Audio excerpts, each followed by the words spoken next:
my fans. Okay. Okay. Goosies. I don't have hair. Oof. You got Marcos. That's not. Wait. Yeah, That's true. You do got me. Get over here, Marcus. Let me look at you. They don't want it.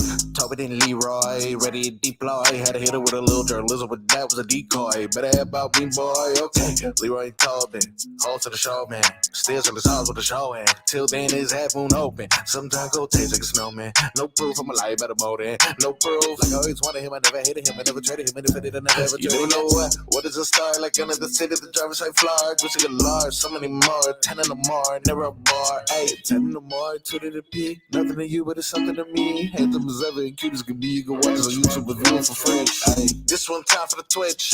This one time for the text. This one time for the phone line. Whole time wonder what they gonna do next. You know, I just wish you guys would stop the quibbling. Oh, baby. I think we'll see our guy. I wonder if we'll see our guy on Friday. I think the last few hours we have been in unison. Yeah. Yep. But have had a sleep and a workout Okay. to think about it. You were mad yesterday. I was hot. You were heated. You wanted to. It sounded like give Chris Grier an atomic wedgie. Streets needed a body. Leroy needed a body. Somebody need to pay. And then I thought about it. And we had this same reaction when they decided that the offensive line was fine and they didn't make any moves, right? And it worked out. Now, hold on. Now, I'm still hot because as of right now, you have no D tackles and you have no rush ins. None. 2 are hurt. And the guy who covered up a lot of what was missing is also gone in Van Ginkel. Yep. But I know how I felt about the O-line. And I know what they were telling me. And it worked out. So before I lose my mind, after a workout and a sleep, I want to hear what Chris Grier has to say. Well, okay. I don't think he's going to talk until after the draft, though. It's probably like the next time we hear from Chris Grier. So I don't know if you're going to get an answer, Leroy. And I think with, what you're going to hear from him, if I was Chris Grier, we made what we thought was a fair offer. We're proud of Chris. He earned the right to be a free agent. I don't want to hear that. I don't want to hear That's what he's going to say. That's what he's going to say. I'm curious as to this. And I hope somebody asked him this. Did you work out an agreement with Christian Wilkins that you would not franchise him if he reported? Last year? Yeah. Okay. Because it seems odd. Extremely odd. That's definitely something that's going to have to be answered. How do you not get anything for him? Right. I think they underplayed. I think they overplayed their hand because if you were offering 20 and he got 27 and a half, you were not even close. Nope. But I got to tell you, even with as much money as Christian Wilkins got yesterday, holy crap, did Robert Hunt get a lot of money? Right. $100 million for a guard? What about the guy that got 150? $100 million for a guy who doesn't even know the rules. You know what? They probably looked at that play and say, he's athletic. He can move. So $60 million guaranteed. Good for Robert Hunt. Happy for you, dude. But that's what I'm saying. My God. I don't want to be, in effect, what the Miami Heat are. Right? They bring these players in. Yep. They develop them. And then they get too rich for the britches and they got to go. Yeah, it's a lot of dough. It's a lot. I just look. Ultimately, I think yesterday is still a bad day because you lost one of your best players, and like you said, I don't really see the replacement plan. I don't know what they do. But like people are starting. I see this kind of cope on Dolphins Twitter where they're like putting up his stats next to. Oh, hello, Jennifer. I put up his stats next to, Zach Sealer's, and they're like, well, Zach Sealer makes $8 million and Christian Wilkins makes blah, blah, blah. It's like, all right, but you're acting like Zach Sealer's gonna be the same without Christian Wilkins next to him. Correct. And you don't know that. I'm not saying Zach Sealer's not as awesome. I'm not saying he's not going to be good, but I'm saying he was a beneficiary of course, that dude being next to him. I love Zach Sealer. He's one of my favorite players, if not my favorite player on the team. But I don't know how any Dolphin fan looks around this and be like, yeah, like just losing one of your top 4 best players for nada is a good thing. Now, like you said, you are in a mode where you kind of have to see things play out because the rest of the stuff that happened yesterday with the linebackers they picked up and the center they picked up, it's like, all right, you now can, because you're now cap compliant and they've restructured the deals of Jalen Ramsey and you've restructured the deals of Smythe and Sealer, and you get under the cap now and you can finally make some moves. Okay, now you can kind of see the vision. And if we are to follow the voice of the Miami Dolphins, who has not let us down, except when he had some big drops against the Chiefs. Right. Tyreek Hill says on Twitter yesterday, he's relatively calm. He says, more to come. Watch. All right. I don't know what that means. Well, I don't know what it means either. If you were to look, I think he tweeted again today. I told you. No, I think I told you was before that. I think I told you was after they made the moves for the center. And then he said, more to come.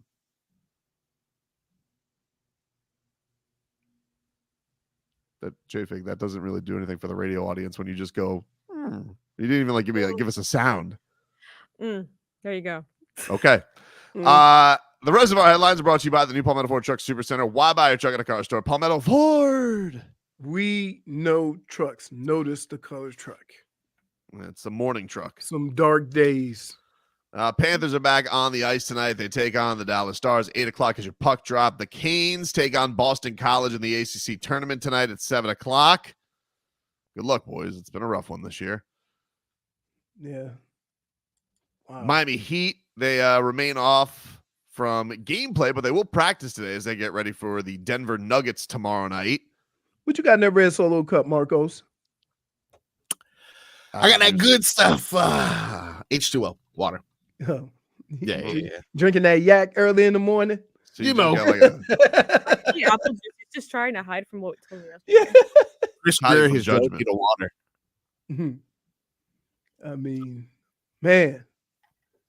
I mean, so here's what I took from yesterday. That there's a lot of teams in this league that figured they could get a running back from anywhere. Yep. Only to come up short in the most important times of the season and not be able to run the ball. So those teams went out and got a running back. A lot of running back shuffle yesterday. A Right? lot of big names moving places. You look at how Green Bay came up short, couldn't run the ball a lick. You look at how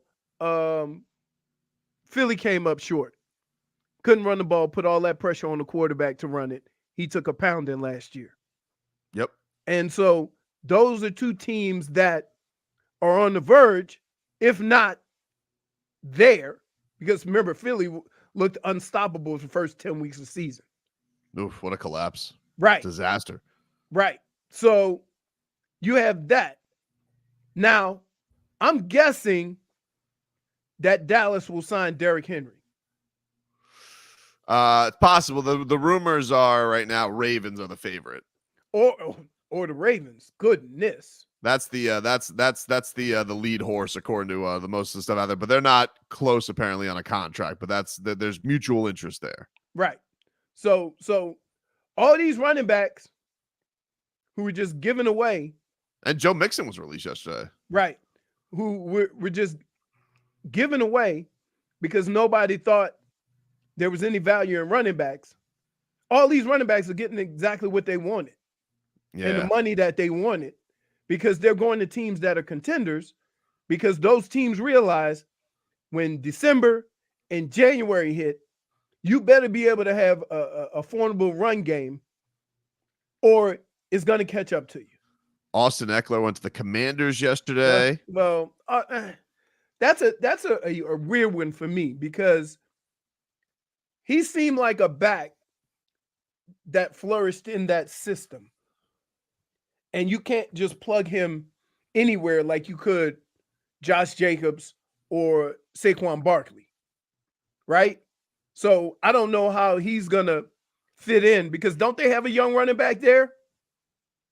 They had a young running back who balled out unless he got hurt. I'm not sure. You're asking a question I'm not aware of. Right, because it's the Commanders. So I fair point. I understand. But yeah, so it'll be interesting to see how he fits there.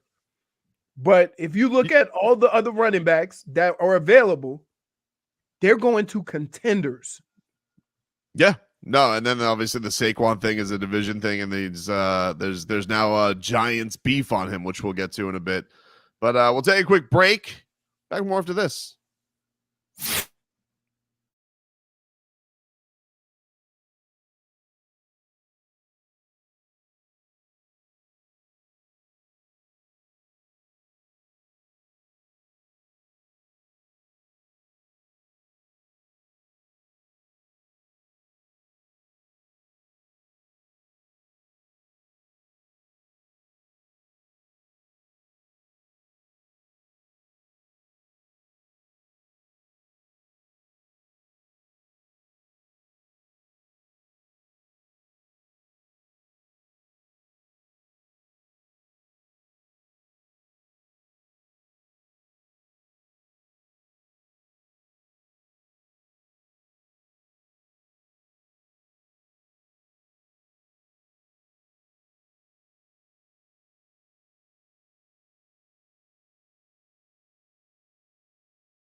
Welcome back, everybody. It is Tobin and Leroy here with you, 560 WQAM. You guys can get us on YouTube and Twitch, Miami 560 WQAM, and on the Odyssey app, AUDACY.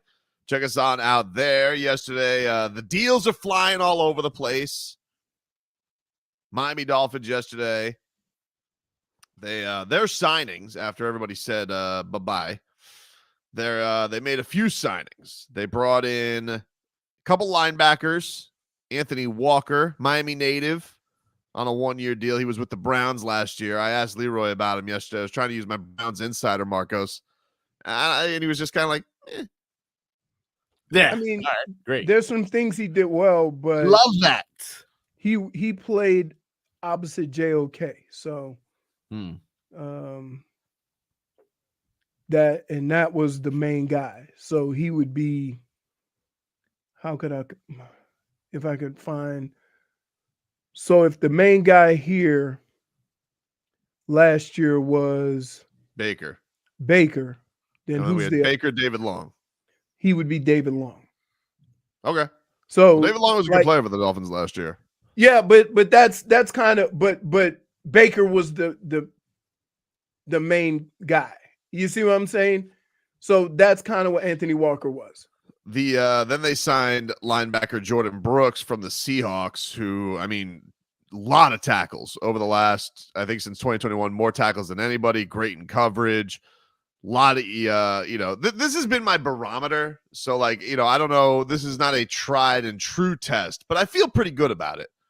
So I like to do this when I don't know a player, especially for like positions of like linebacker, center.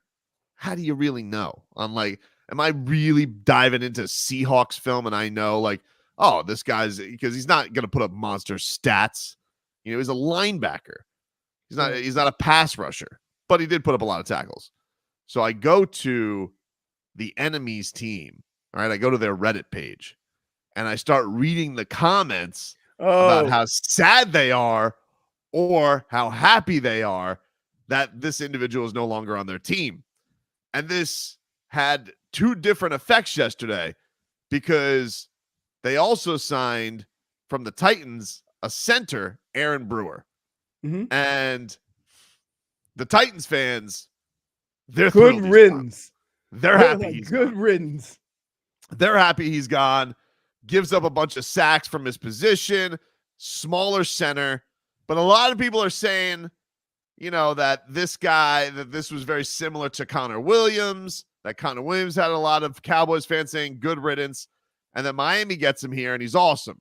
So they think that this guy, athletic center, he's going to be in Mike McDaniel's system. Mike McDaniel has an eye for the offensive line, and that this guy, will work very good. He's a very good run blocker, very athletic for a center. We'll see. I'm telling you one thing that I'm thrilled about. No more Liam Eichenberg snaps. So for me, dude's already a plus on my eyes. I don't care. We can move. We can now kick Eichenberg over to one of the guard spots. I don't got to worry about those lollipop snaps from him anymore. And, we'll see. But the Aaron Brewer reviews on Titans Reddit were not strong. Counterpoint, though, the Jordyn Brooks. Oh, they hated all the Seahawks. They were like, what? Why did we get, especially for a reasonable number? So that was my reaction. I was like, all right. Jordyn Brooks seems to be a very popular player with the Seahawks. He was our Christian Wilkins. And now, and the Brewers signing, not so much. Didn't really get much reaction on the Walker thing, but it is cool. Hometown kid coming back. I saw Tim Reynolds tweet out, was once a Miami Heat intern. Wow. Thinking about getting into coaching. He was Todd the intern. Wow. He was Todd the intern. So that's cool. Anyway, the big story yesterday nationally was Saquon Barkley going to the Eagles. I would say that and Kirk Cousins. I would say are probably the two biggest moves. God, Kirk Cousins is 78-70 in his career. And that dude has had more guaranteed money than any quarterback. He has $330 million guaranteed in his contract from all of his contracts. He got another $100 million guaranteed. I want to remind everybody, he is coming off an Achilles tear. And he's 35. Not young. 4 years. 4 years. 4 years.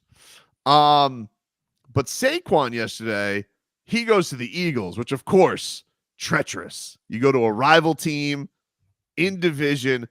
And yesterday on WFAN, Saquon gets word of Tiki Barber saying, "You're dead to me." And this did not sit well with Saquon. Now, Can I say something here? Sure. So Do you want me to play the clip first before you say what you play the want to clip, say? play the clip. All right, so here's the clip. This was from WFAN, our sister station, and Tiki, who is doing, I don't know who he does the show with. One guy has a Giants beard that is dyed red and blue. Here was the clip that got that got Saquon upset. Already taken to Twitter himself to say thank you to everyone who's shown me love and support over the past 6 years. Forever grateful. Excited for the next chapter. Blue heart emoji. Peace. Okay, Right. blue heart emoji. I'm looking at a He's pic. dead to us now. Yeah, say it. He's dead to us. Because he won't say You're it. dead to us, Saquon. Good luck. You're dead to me. All right. Now, Hey, here's what you need you're to know. dead to me. Sometimes the message is received a certain way based on who it comes from. Okay? So when I say Tiki Barber, I don't say bleeps and grins. Right? When have you ever seen Tiki Barber where he's just yucking it up with other You people? mean like a silly sauce? Well, I don't Yeah. know. I don't listen to Tiki Barber, so I don't know if he gets lost in the silly sauce. I mean, he is doing the show with a guy with a red and blue beard. I assume Correct. he's Giants Tobin. I don't know what Correct. we're doing here. I Now- don't know who that guy is. There's another thing, and I'm going to defend Tiki and those guys from this standpoint. You went to a rival. Yes. So I don't know. He didn't say, nobody ever said, you're dead to me, or I don't believe it because you went to the Eagles. They all said that because he was gone. Now, here's the interesting thing about Saquon Barkley. He begged the Giants to offer him anything that would get him to stay. Right. And they didn't do it. And so he left. And so to me, it becomes more of the Giants didn't want him more than Tiki decided to leave. And all of that anger or whatever they feel probably should be directed at the Giants for not keeping him and not Saquon for going somewhere else. Saquon Barkley said on Twitter to Tiki Barber, LOL, yup, you're the prime example of loyalty to a team. I got the deal I wanted, secured more, which wasn't given to me before. So if fans are going to hate me for that, so be it. But I never turned my back on my teammates. I always had theirs. Correct. He also said he was the biggest proponent or biggest adversary for Mac Jones. I mean, what's his name? Daniel Jones. Daniel Jones. He always said good things about Daniel Jones throughout as bad as he played. I think you mean he was an advocate, not an adversary. Advocate. That's right. Advocate. Adversary is the other guy. -1 All right. Hey, man. for deception. He also said, you've been a hater since I got to New York, and all this dead to me talk, don't smile on my face when you see me. Fair. So I guess Tiki got word of the tweets. This is him with his rainbow bearded co-host. Well, yep, you're the prime example of loyalty to a team. What the hell does that mean? I have no idea. Because you retired? Because I got tired of getting beat up and I left the game. And they, by the way, won a Super Bowl after that?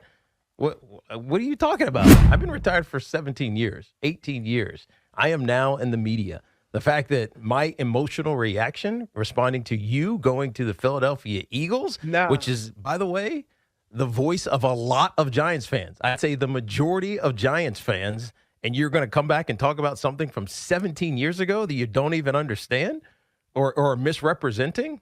That's fine. Be that way then. I like Saquon Barkley. And by the way, saying dead to me was basically tongue-in-cheek, but it is what it is. Get offended. You've been a hater since I got to New York. Why have you been hating Saquon Barkley? I don't even know what he's talking about. I mean, nothing but support Saquon Barkley. I'm not sure what he's talking about. Now, if he's going to pull this, I'm gone now, hate me if you want to, fine. We'll hate you, right? You're not talking to me because I don't care. I've been retired for a long time, almost 50 years old. You didn't need I know what my legacy is with the New York Giants. I'm pretty sure I was a Giant for life. Do you think your legacy with the New York Giants is better than Saquon Barkley's? Do I need to answer that? So No. here's beef. I would say there's a backstory to this that neither one of them are telling. No, yeah, there's Because definitely it almost sounds like Saquon is talking about interactions that they have had. right. Frosty. Right. Something And frosty. so that's where that's coming from. But here's the deal. Until I heard that clip, Yep. the Philadelphia Eagles had never been mentioned. So if he had said that, you're dead to me, you're a Philadelphia Eagle now. I'm pretty sure that's what the original clip was reacting to. That he was Ah. tweeting out the Eagles things. But here's the deal. Not that like he didn't just randomly say. If they had said, you're dead to me, you're a Philadelphia Eagle, that whole conversation has a different tone. Right? Then it is tongue in cheek. I definitely think that the tone of it, I don't think it's a vicious tone. It definitely reads like when I've seen all the captions on Instagram, you're dead to me. Like it sounds different. It like the comments sound different than they read. They read awful. Like they read they read like a, oh my God, Tiki Barber is beside himself that Saquon Barkley left. I definitely think when he's doing this next to a guy who has a rainbow beard with this radio show going, we know how radio hijinks go, right? Right. But then it definitely felt like there was definitely some personal stuff. Right. As we got to the more elaborated clips. But I would have taken a total different tone if he had said, you're a Philadelphia Eagle now. Right. You see what I'm saying? Would you have said Christian Wilkins was dead to you if he went to the Patriots? No. Oh. I would have. Marcos? Wait. Because here, we way. know this was a matter of the Dolphins not paying him. This is the Jason Taylor situation. Yeah, exactly. This is the Jason Taylor situation, which people got pissed off that he went to the Jets without fully understanding that the Dolphins didn't want him. Mm-hmm. So that once your team doesn't want you, you go wherever you want. Well, we know, but that was the thing with the Giants. So, like, they didn't care. The reason, like, if Christian Wilkins would have ended up going to the Patriots, there definitely would have been Dolphin fans, I think, hurt. But the Dolphins they would have been mad at the Dolphins because how this played out, right? If he were to get $7 more million a year from another team, and that team was the Patriots, that means the Dolphins weren't close. You see what I'm saying? Yeah. $7.5 million off. They say they offered him a fair contract last year, and he got $7.5 million. That's not close. No, it wasn't close. But right. So if he had gone to the Patriots under those circumstances, yeah, it would suck. And yeah, Dolphins fans will root against him. But can you be mad at him for going and get that bag? No. That's how I felt when Jason Taylor. Yeah, but is it because you think the Patriots stink now? Like, what if he went to the Bills? Oh, if he would have went to the Bills and teamed up, and if he would have teamed up with Josh Allen, where the guy that he's antagonized his entire career, I would hate it. But again, this falls more on the Dolphins than it does a person going trying to make as much money as he can. No, he didn't say, I'm going to take the same amount of money and I'm going to go show you, I'm going to go to the Bills. No, he got $7.5 million more. So, no, whoever would have gave him that contract, the Dolphins were not in the ballpark. They weren't even close. That's what they thought was fair. They clearly were not close. And so I would not be upset. Would I root against him? Hell yeah. Take a break. Back after this.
All right, welcome back.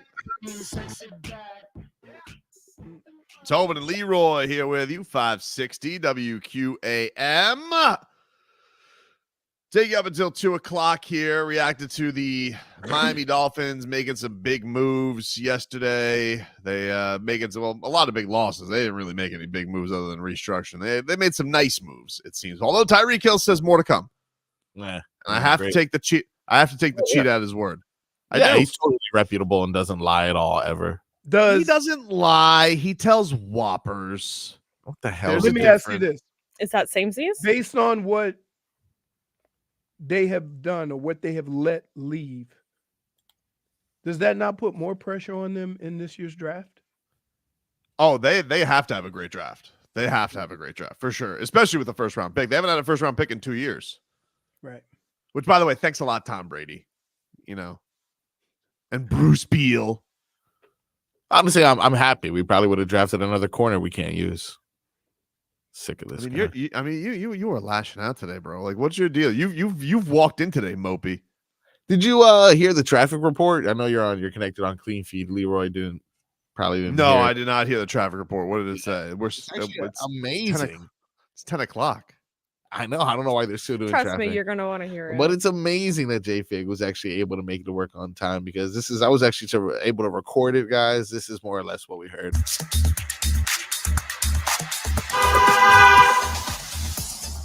Live from the scene, all lanes blocked in Miami Gardens as we have a GM asleep at the wheel, currently blocking all lanes in Miami Wow. Gardens. Asleep at the wheel. It looks to be Miami Dolphins general manager Christopher Grier asleep at the wheel. Wow. So you think he needs like an Uber from Bill Zito? Yeah, I think he needs something fast, dude. Again. You knew like nothing was going to happen yesterday, Mark. I was like, what did you think? You thought the Dolphins were getting Saquon? No, I would have loved a Derrick Henry signing. I would have loved to He maybe hasn't signed yet. Wait, I would have loved to retain. you think people. adding a running back is going to make this team better? No.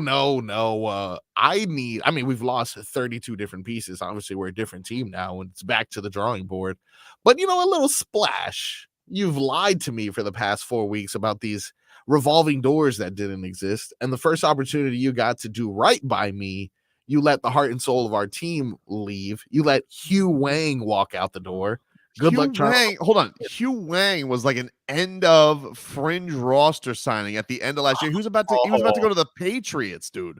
Okay. The past. Yeah, let's focus on the past. No, let us talk about the past, because that's what's funny about it. It's good. Like, I'm happy for Hugh Wang getting the Hugh bag. This guy's not a Van Ginkel fan. It's just like, come on. You can be real about it, dude. We can find another Van Ginks. Whoa! We can find another Van. Okay. I'm not worried about it. I'm not worried about it. I'm not gonna even argue that point, but I'm gonna argue it anyway. Because here's the problem. Wait, what? I said I don't want to, or I'm not going to really argue the point, because I kind of agree with you. But here's the problem. When somebody just paid a Russian $150 million, that has a trickle-down effect, so that to replace somebody like Van Ginks is going to cost you more than it would have to re-sign Van Ginks. That's my point. Oh, what I'm saying? Okay, but Van Ginks played for. We agree, Leroy. We are ignoring the fact that Van Ginks played for peanuts last year. He couldn't even afford HBO Max.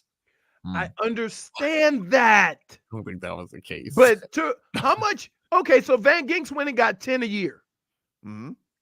How much you think it'll cost the Dolphins to get another rush in? Because we got 2 that are hurt. We don't know when they're coming back. Maybe they know something we don't know. Right. Yeah, maybe. But how much do you think it would cost to replace the production of just Van Ginks? I don't know. Yep. But I'm gonna tell you, it costs more than $10 million. Okay, but they did it. But they replaced. They got him last year for nothing. So like, you're ignoring the fact that they were able to get him on the cheap skis last year Now, yes, they knew him because he was in-house already, Correct. but he was still on the cheap skis. Okay. Yeah. But I'm just saying that's maybe a guy that you could have re-signed and it wouldn't have cost you. It would have cost you a little bit more than you paid. Maybe they feel like he got to his max intangibles. Okay. But again, my question is this. The uncertainty at that position, wouldn't it be wise to bring a familiar face back? Somebody who you know what the production is going to be? It would be wise. That's all I'm saying. All right, but like, you think they'll find another Van Ginks anywhere? They just turn over a rock. Dude, you go to Wisconsin, you just find yourself some long flowing young lion who's got nose for the football. All right, with a guy getting 150, they ain't growing on trees, dude. I'm very interested to see your call log, Tobin. I'm very interested to see who got to you, who in the got office. to me. I'm pissed. Look, you're wearing glasses today. If you guys didn't think, you're lashing out today because look, if you were to tell me what I'm upset about, I'm upset about Christian Wilkins being gone, but you knew it was happening. Like if you didn't see the writing on the wall as soon as they didn't franchise tag him, be like, oh yeah, he's gone. He was basically the top free agent on the market. Of course he was going to be gone. Yeah, you let him walk, but you knew that was going to happen. But Andrew Van Ginkel, like, come on, guys, he's like he was found on the scrap heap last year. You're going to you're going to feel a lot different about Andrew Van Ginkel making 10 a year than you do making 10,000 a year. Really? Oh yeah. You used to call him Von Ginks. You used to come in here, goosies, Von Ginks, Hugh Wang, love him. Now you can find him anywhere, apparently. In Wisconsin. Just go to Wisconsin. There's 33 Von Ginks walking around. We can find another Van Ginkel. You can find another Andrew Van Ginkel. No, you can. Because you just did. You found him last year. Okay, but listen, you can't keep getting lucky, dude. All right. You can't. You can find. Yeah, you can't. You can't. Guys are just mad. You're just mad. No. You don't trust Chris Grier. That's fine. No. Because here's what you're doing. He lies. Here's what you're doing. That is just ridiculous, right? Okay. If it were that easy to find players, why would you ever pay somebody?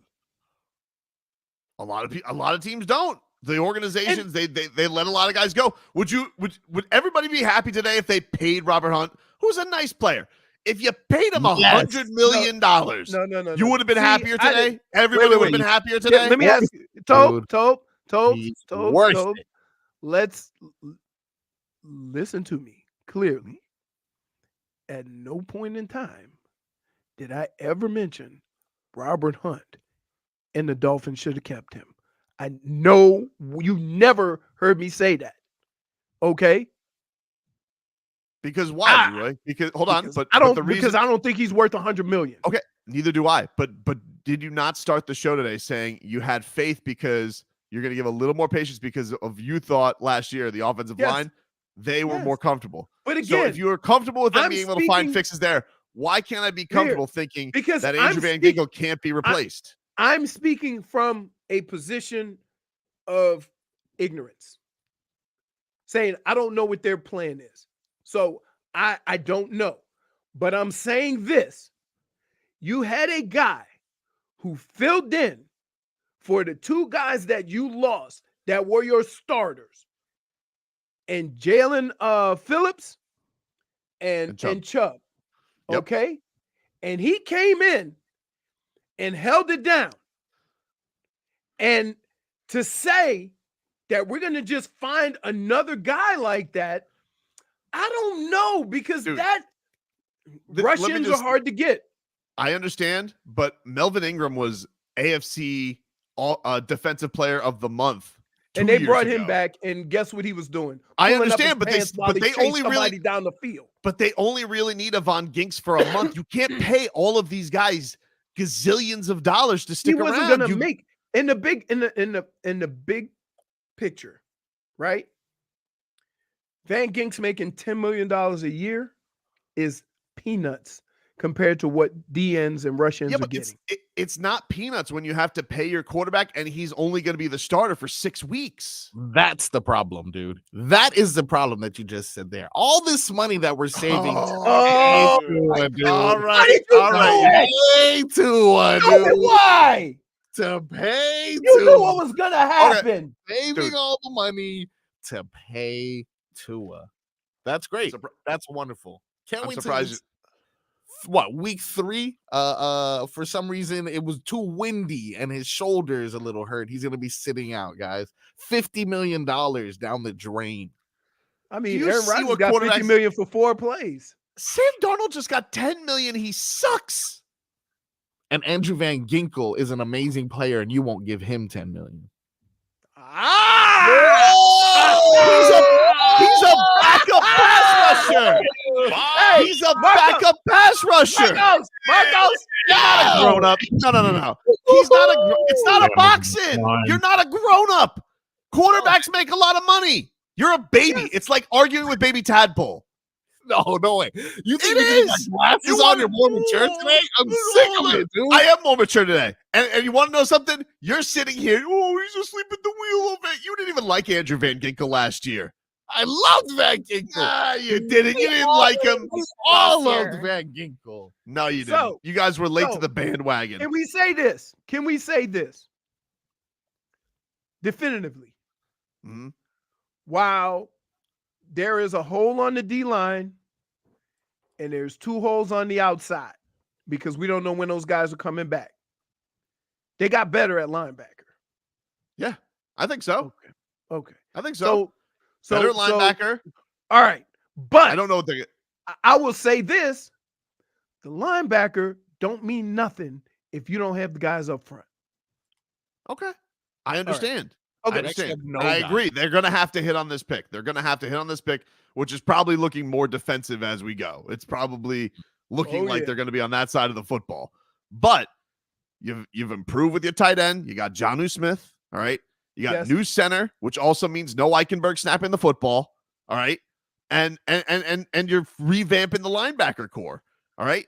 What? Ultimately, I'm not gonna be a sheep. All right. Bad day yesterday. You lost Christian Wilkins. But we're gonna overpay for Van Ginkel. What is a overpaid? glorified special teamer. Whoa. Wait a minute. Glorified, dude. Are you telling me, dude? Are you telling me that he didn't hold his own and was a contributor when more than held his own? He's more than held his damn own. special teamer. Ah, right. He is now when he's making on the cheap skis. But then all of a sudden, I've seen this story before. It's called Duncan Robinson. As soon as he makes a little bit of cash, the fans turn on him. You don't stay loyal. You call him a fat cat the first chance you get. You'll call him Andrew Fat Ginkel. Who is? Yeah, that's you. You know what he's got? That's He's people, got- J Fig. He's got fat pockets right now. He does. Good for him. I'm happy for him. So But what the do you guy- think the next move should be? Yeah, what's the plan there, buddy? Since you got the inside scoop. I'll tell you what the plan is. But we got to take a break. You gotta go to break. Exactly. Got to take a break. Hour 2.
Tua.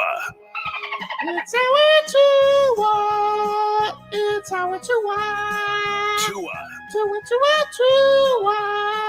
Tua, Tua, Tua. Can go to hell. Tua Tagovailoa. Dolphins quarterback. Daddy loves you guys. Our Tua with Tobin and Leroy. Check the history of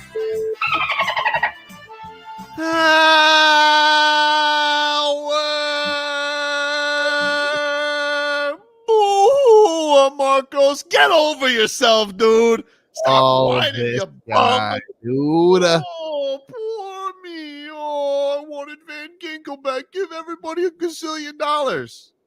Lashing out from inside What of are you? us. What are you, Oprah? You want to just give cars to everybody? That's not how it works, Peter Pan. Listen here, librarian Tobes. I'm sick of this, dude. He made no moves of any significance yesterday. Okay. Sure, he got one good middle linebacker. He let 93% of the roster leave yesterday. You know who's on the defensive line? Zach Sealer and no one else. Doesn't matter. We'll find somebody. Zach Sealer will make somebody else Christian Wilkins. We'll just, half of our starting defense. We'll just find someone else on the cheap skis. That's how it works, dude. That's how good organizations work. You find things on the cheap skis. You got to work within the margins. That's how it works, dude. Sorry. Bunch of Josh Richardsons coming in. That's what Josh Richardson was playing. Hey, Jay Rich was playing well up until he got hurt. Oh, okay. All right, great. But we got him on the cheap skis, so it's fine. We'll find someone else. Leroy, you available? We'll find someone else. You're acting ridiculous right now because last year this Andrew Van Ginkel was playing for peanuts last year, and you're acting like, oh my God, they can't do that again. Here. But he was productive. And he outplayed the contract that he had. Agreed. That doesn't Agreed. That doesn't why happen. Why that do you just doesn't happen the way you think it does? You think that happens all the time. I'm telling you, it doesn't. Okay, but why do you guys just dismiss the idea that the front office can't do it again? I didn't just again, especially for I started the show off by saying I have a lot of questions. Yep. And my comments come from ignorance because I don't know what the plan is. There's no plan, dude. There isn't no plan. And so all of my comments are going to come from what I see that's going on and not what I know the Dolphins are planning to do. So it's gonna come from two different places. And the fact that we're not going to hear anything until after the draft means that we got a whole nother month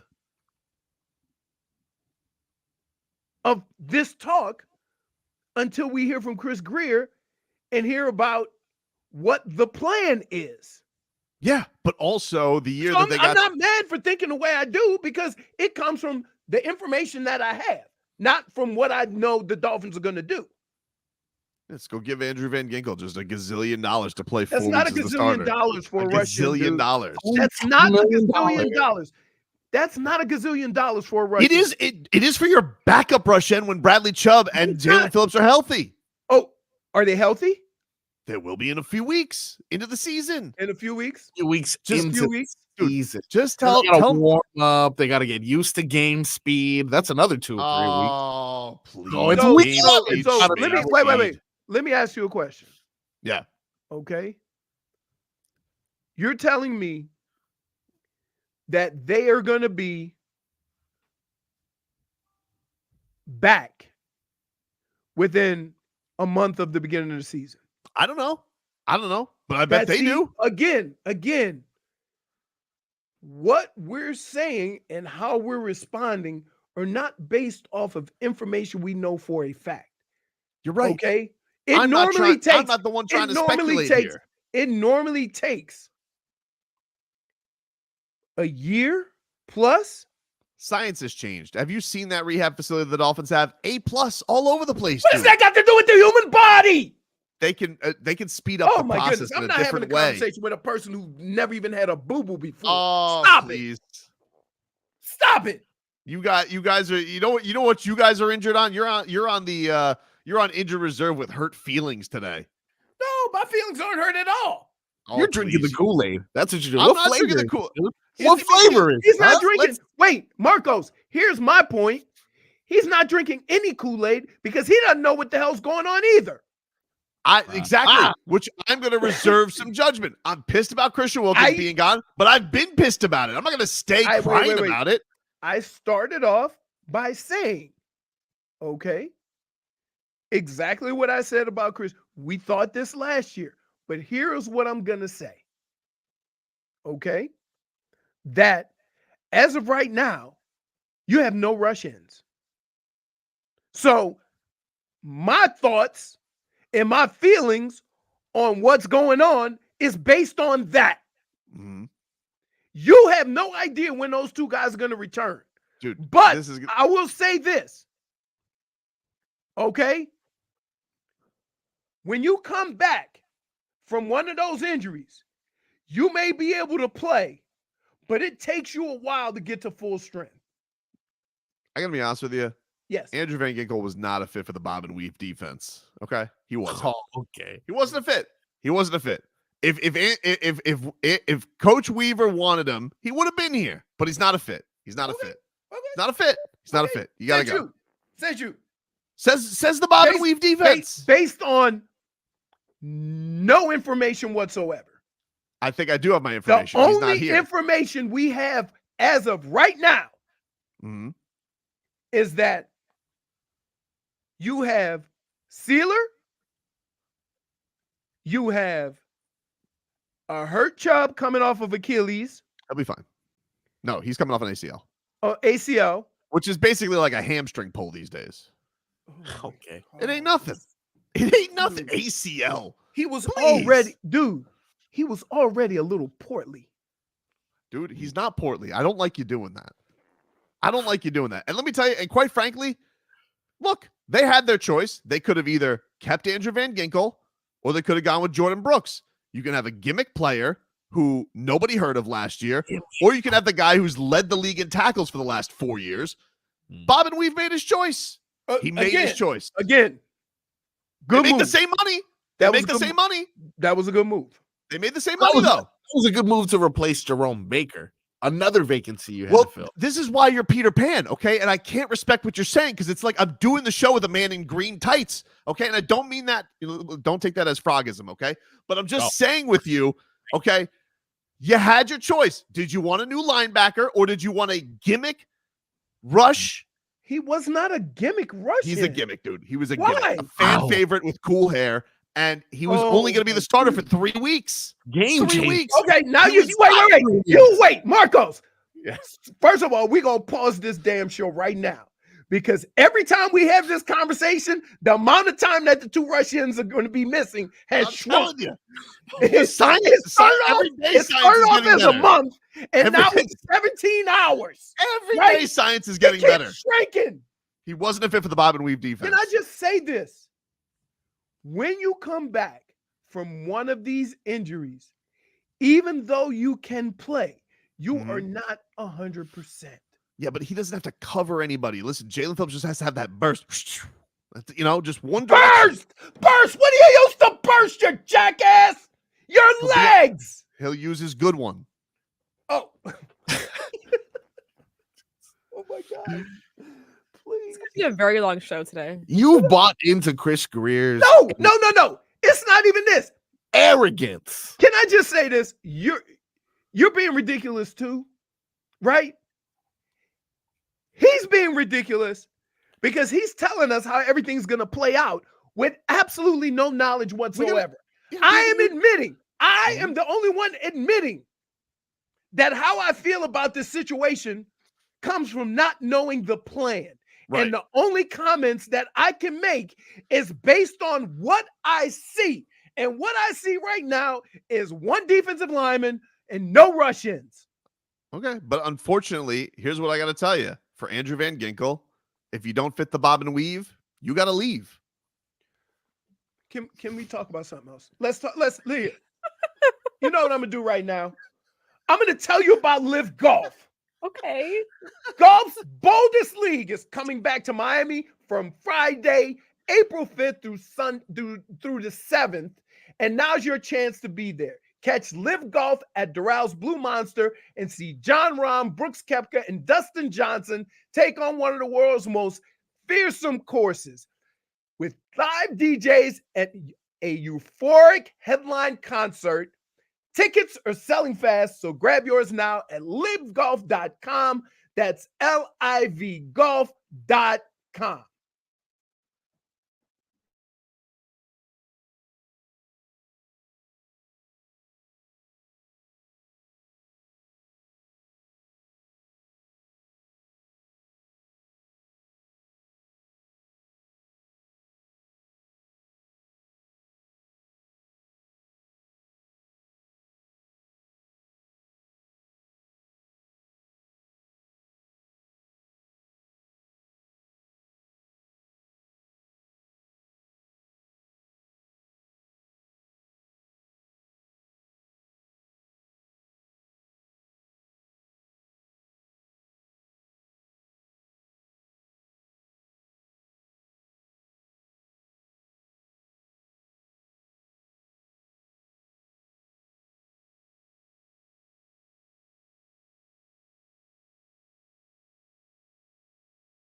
Oh, welcome back, everybody.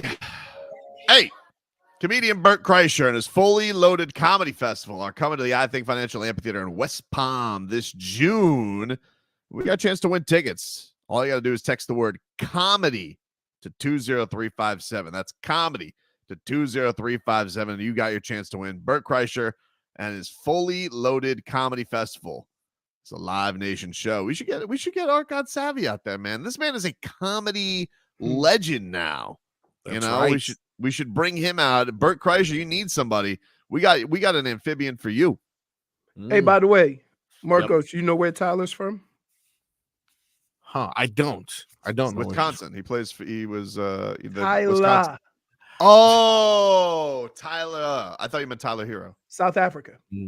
Oh, wow. I wouldn't have guessed that, actually.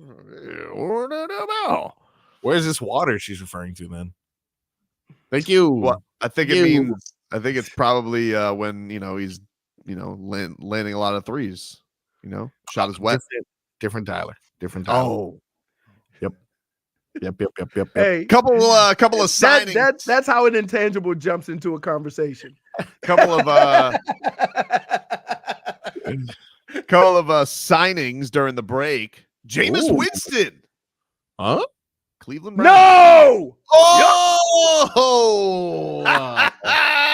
Yes. That's bad news for Flacco, I tell you what. Hey, 30 for 30 part 2. Woo!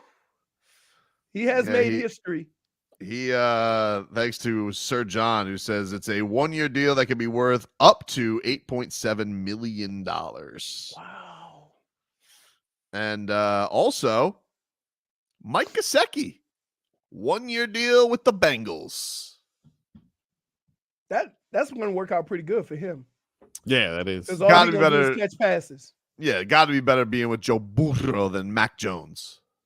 Oh yeah. Yeah. Or whoever is back over there. Right. It definitely has to feel a lot better going there.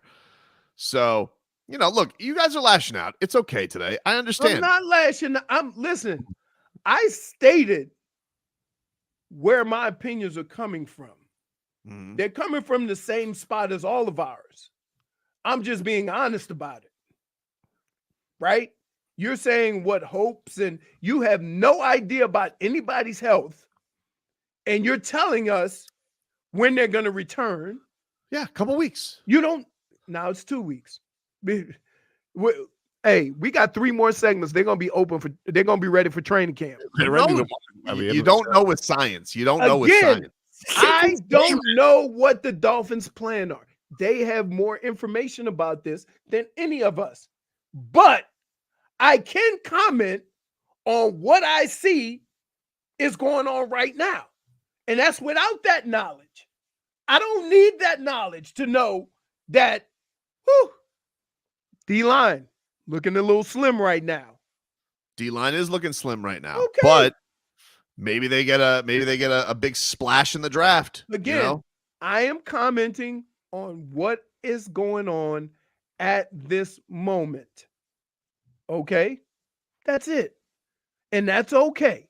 I have put out there that I do not know what the Dolphins' plan is. Right? I don't know. Maybe they feel that these guys are going to be healthy soon enough. They don't need to go spend a whole bunch of money on backups or Van Ginkel, as you say, because those guys will be healthy. But I will say this, they are going to need some depth. So I look for if you're looking for depth, then I agree you can probably find somebody to come and spell those guys. Great. Right? I was saying re-sign Van Ginkel because again, I don't know when those guys are coming back. Van Ginkel's coming off a bad injury too.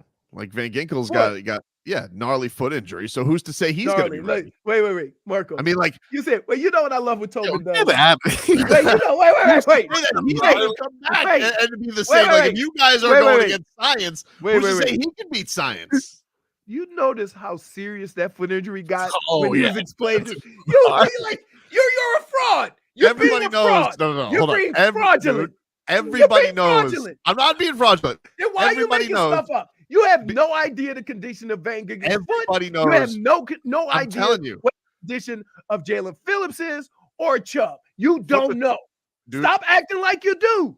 I'm telling you right now, foots are tricky. They're tricky. They are tricky. Basketball players. Nah, I'm telling you, for a guy who needs to be full speed, full go. Look, because he doesn't, let's be honest about the intangibles. You need every fiber in your being to be clicking on all cylinders, right?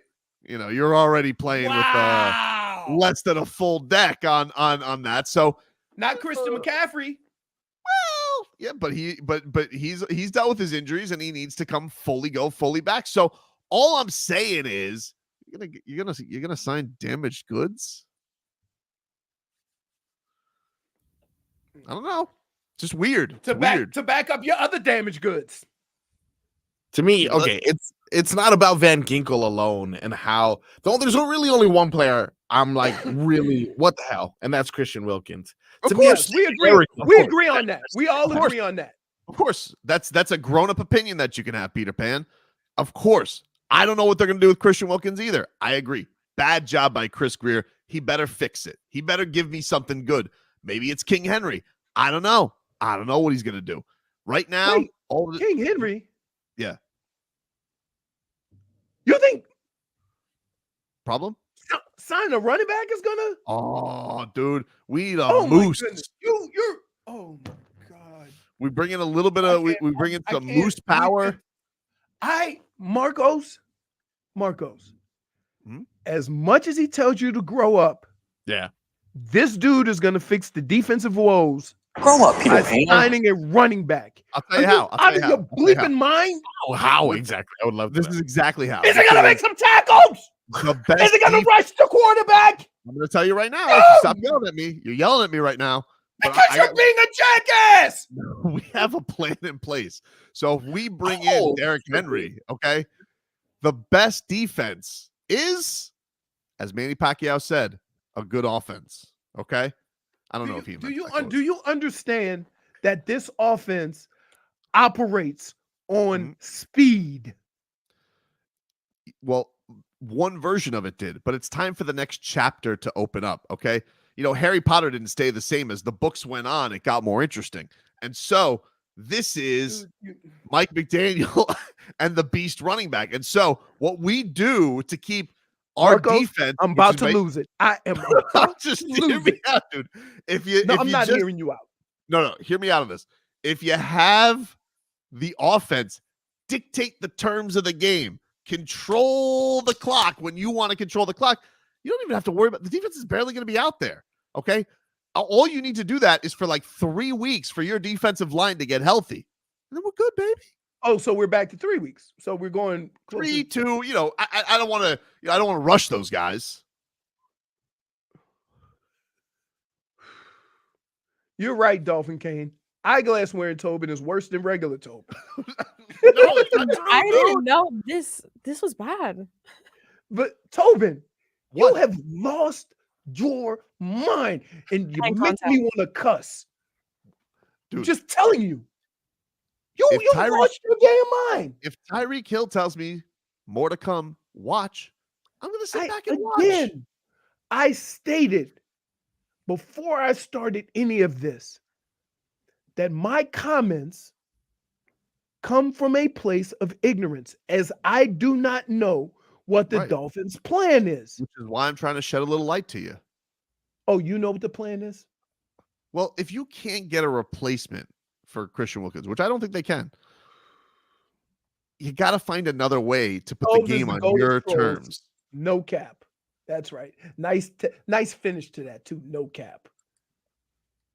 You have lost your mind. How so? How so? Because as honest as I tried to be, you just said, the hell with what I know. The hell, I'm just going, look. So let me get this straight. Yeah. You're saying both Russians will be at full strength by the first month of the season? Hey, give or take. Take what? A month? Hey, give or take a couple weeks. They say it takes like a year. For the Achilles. I mean, an ACL these days, that's basically like a bone bruise. It's nothing. Really? Nothing. Have you ever broken a bone? It's science, dude. No. Have you ever broken a bone? Yeah. What bone? Your shoulder hurt. Ooh. I'm pretty sure So you coming the whole shoulder. The guy telling us the time frame of an injury has never been injured. Oh, that's not true. That's not true. All right. I just suffered dead foot, okay? Because I had a nasty toe stub into a lawnmower. And let me tell you something, dude. I'm not doing this. I couldn't even walk. What is dead foot? Oh, dude. Dead foot. That's what happened to Sean O'Malley in the first Cheeto Vera fight. He got dead foot. Okay. So what happened? You lose the nerve ending feeling. And that's worse than a broken bone, okay? Because you don't even know. You don't even know when it can return. It's like a mystery. And how long did it take you? Like 3-4 days. Your No, science is a it little does not take long. You're a liar. You walked that off. What are you talking about? Marco saw me limping a couple weeks ago. A couple weeks ago. That was I did see him actually. He did mention he stubbed his toe. But that's not dead foot. That's a hurt toe. No, but it was dead foot because it crept up. You know, it was like a virus. The pain just kept spreading. Can I just tell you, you are not allowed to do any injury reports on anybody. Why? Because you're. Oh my god. We got 2.5 hours. No, dude, I'm just like, you know. I'm gonna need a comeback like my boy, like Bernie. I don't need. Before you get to that, though, let me just say that. No. I think everything has calmed down. Mm-hmm. We should just talk about Bernie and go to break. We will talk about Bernie, but I just want to let everybody know, by the way, that this trolling has been brought to you by the new Palmetto Ford Truck Supercenter. Why buy your truck at a car store? Palmetto Ford, black truck. Oh, by the way, new Miami Dolphins signing. The Bob and Weave defense has struck again. But first, tell us about Bernie Kosar. I'll tell you about it after the break. Guys, we all know Bernie. He's a good friend of mine.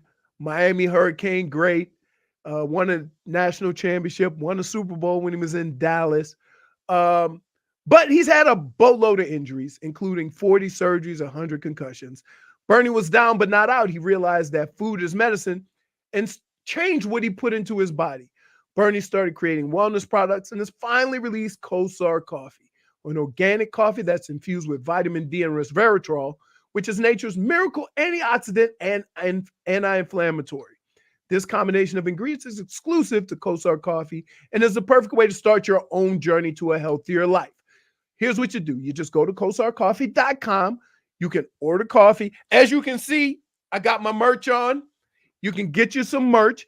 And if you use code Leroy, there's an exclusive discount for our listeners.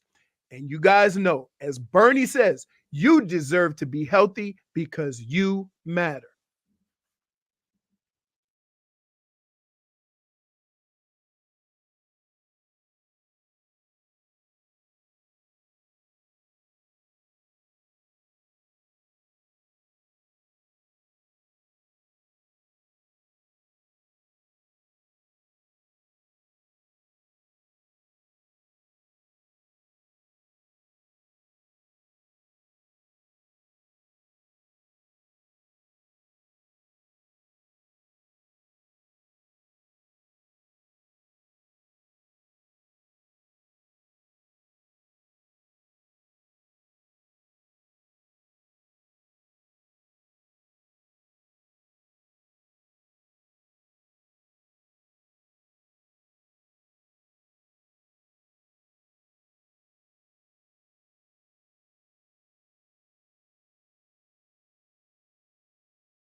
Welcome back, everybody.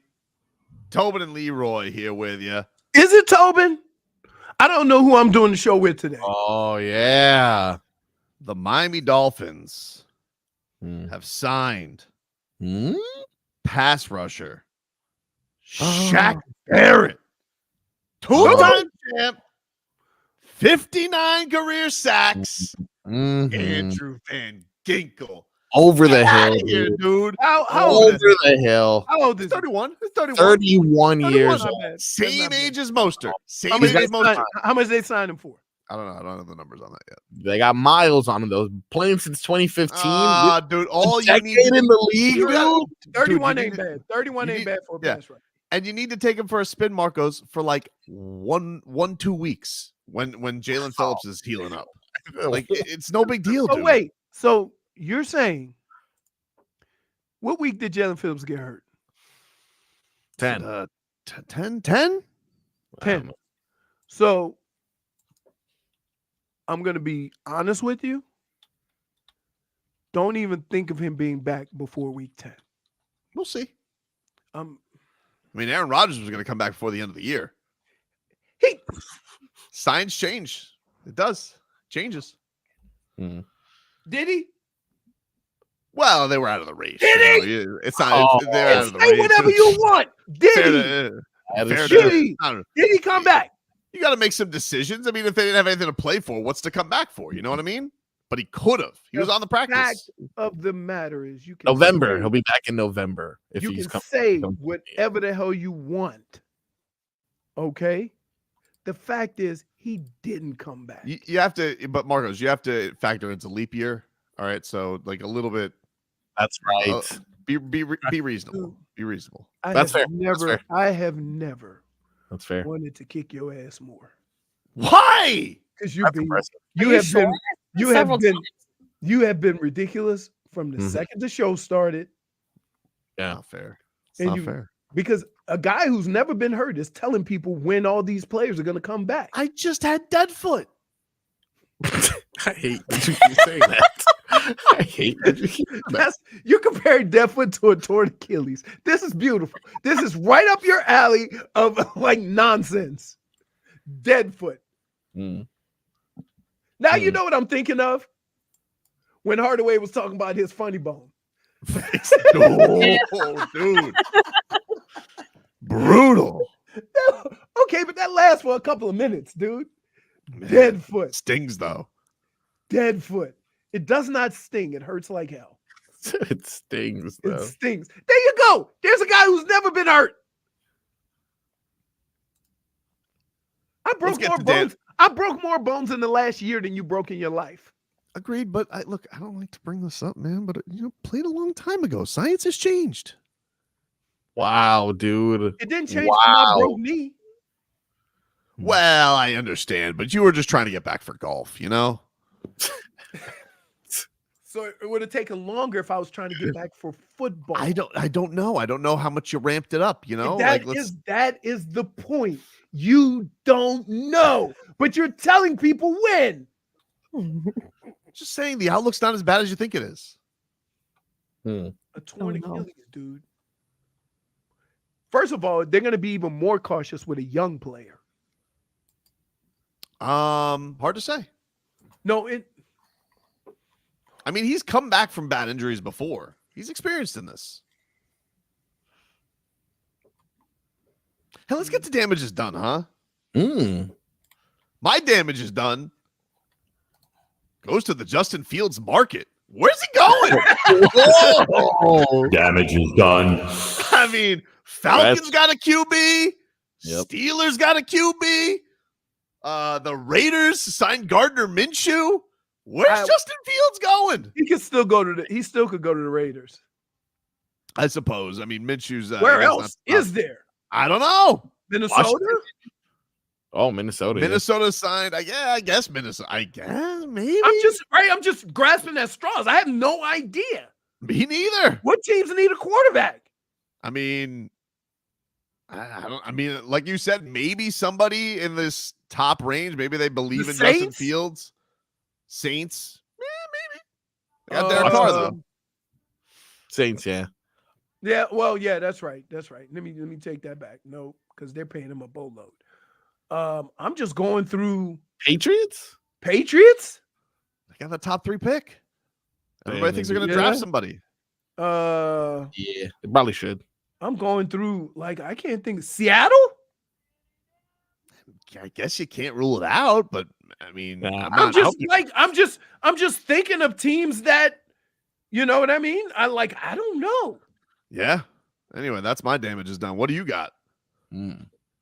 Well, I was going to give it to you, but I'm going to be consistent with how I felt the last couple of days. And I'm going to say this.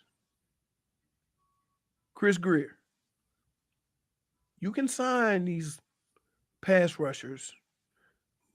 You can sign these linebackers, right? But the heart and soul of the defense is gone. That damage is done. And I don't know how we going to get that back. Damage is done. I will say this. The linebacker they brought in, right?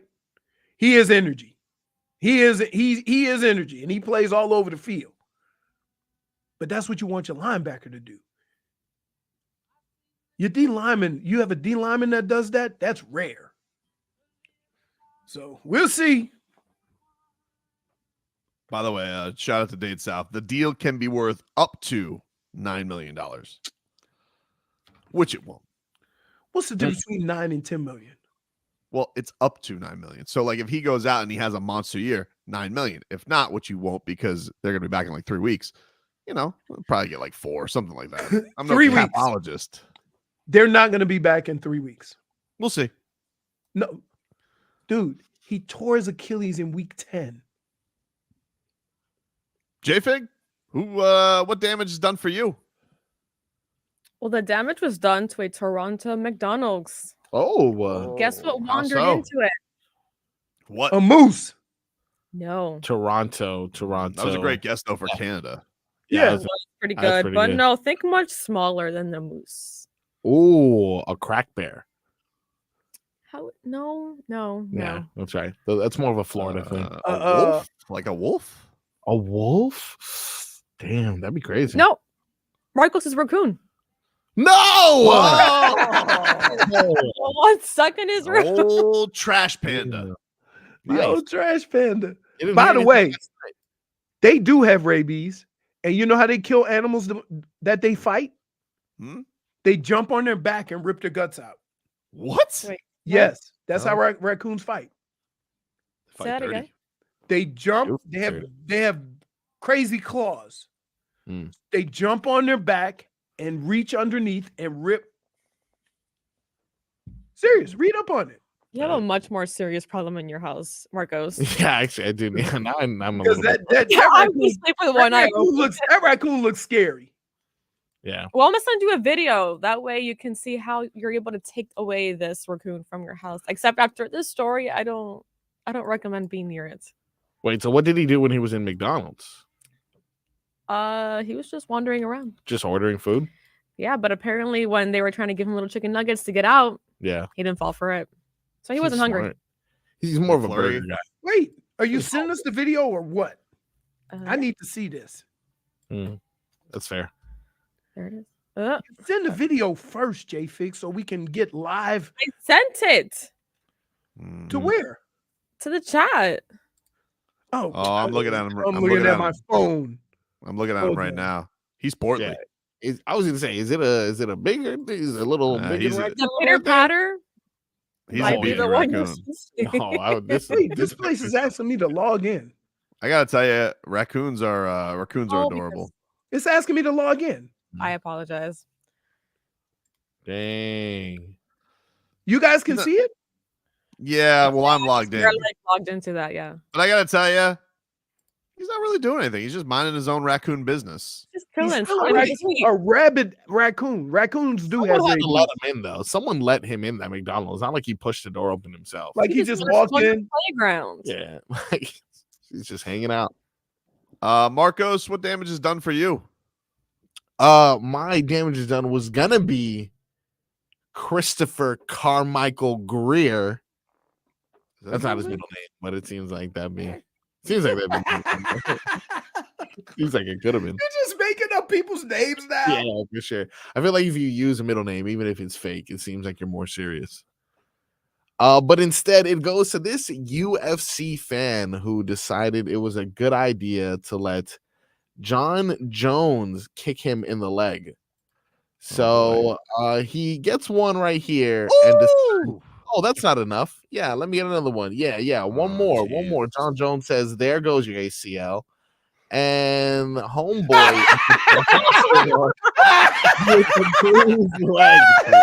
What is wrong with people? John Jones. Oh my goodness. Look, it's black and blue immediately. Look, I don't understand. This has become the new body shot challenges. They're letting people leg kick Check them. this out. You know what that is? Very strange. You know what that is? Things that intangibles do. Yep. That's rough too. Black folks don't do that. Black folk ain't gonna never go up to him and say, hey, kick me in the leg. I want to see if I can take it. Jeez. I love how it instantly goes to him with crutches. With crutches in the Great hospital. editing. It's great Good editing. job. Wow. Good job. Wait, you see he tried to turn for that third one. He took the other two like a man. He No, it almost was got only a two. foot. Like the Look. first one, okay. Oh no, yeah. Oh yeah. See, he's Look, hurt. wait, you No. see John Jones, he's serious too. You see how the dude reached up and he blocked it. He was measuring him out. Dude. Yes. Look at this. I think initially he wanted like, oh yeah, one more. But I'm gonna tell you exactly where he realized he made a grave mistake. Right there. Look, Right there. when he realized he couldn't walk. It kicked in right there. And he knew another leg was coming. He's I like, mean, I feel it. And This I'm is gonna just tell you what. I'm gonna tell you what you don't do when somebody's kicking. Put your arm down there to block it, because your leg is bigger than your arm. That arm will snap. Yep, for sure. Oh my goodness, what's wrong with him? And he's a heavyweight now. Yep. That's beautiful. I just laugh at the crutches part. But look how black and blue his leg is already. Yeah, it's like a grapefruit. It's, oof, brutal. not good. And you know how loud that would have sounded if he didn't have a sock on. Jeez. Damage is done goes to that YouTuber's leg. Damage is done. That is damage is done. We'll take a break. More to come on the show after this.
Welcome back, everybody. Tobin and Leroy here with you. Let's start off this hour with some cat talk.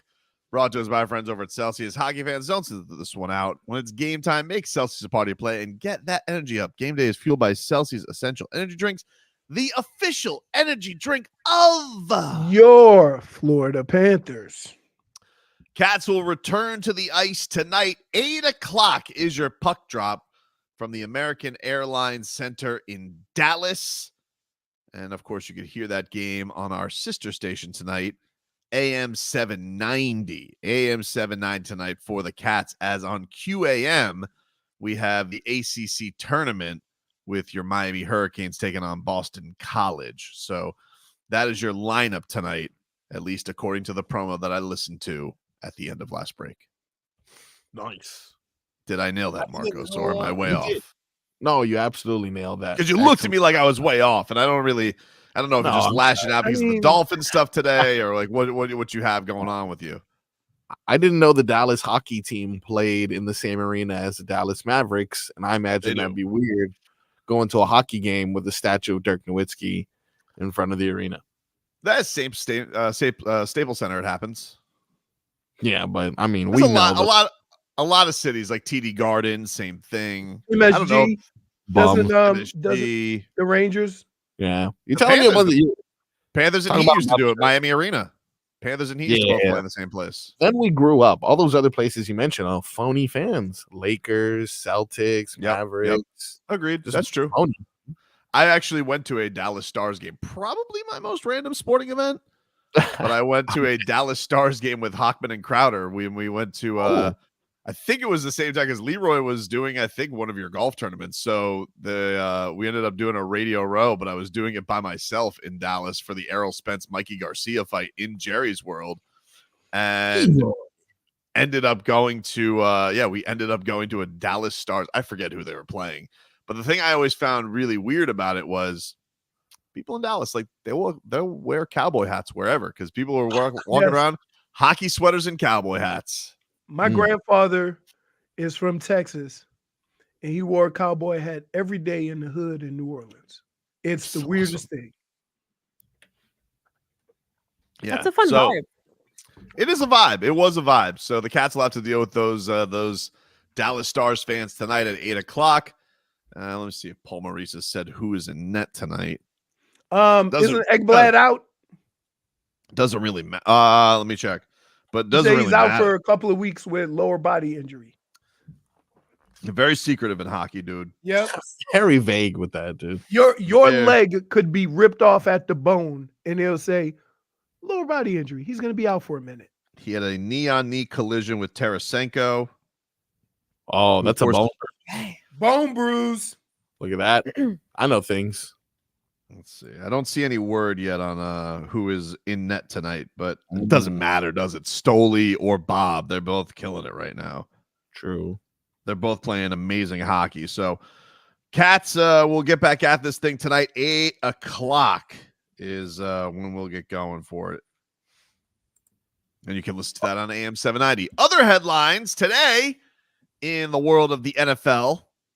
We had Sam Darnold signed with the Minnesota Vikings. Jameis Winston has signed with the Cleveland Browns. Mike Gesicki has signed a one-year deal with the Cincinnati Bengals. The former Dolphins tight end is now with Joe Burrow. Yes, but not Joe Mixon, strangely enough. Joe Mixon, they told him to take a hike. So if the Dolphin fans got a fixin' for some Mixon, maybe.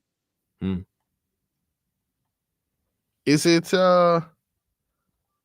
is that the guy, if I'm not mistaken? Did you call him Joe Mexican? I believe that was a part of our show at some point. Call him Joe Mexican. I don't recall. Hard to say. Oh, I'm gonna find it.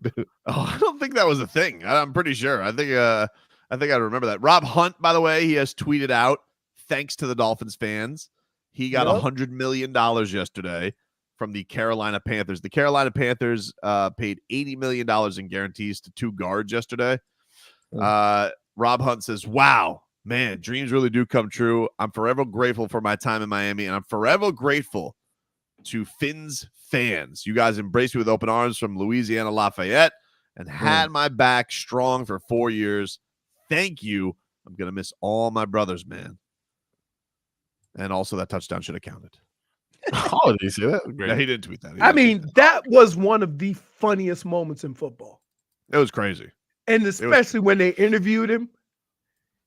Oh, now we only have one personality.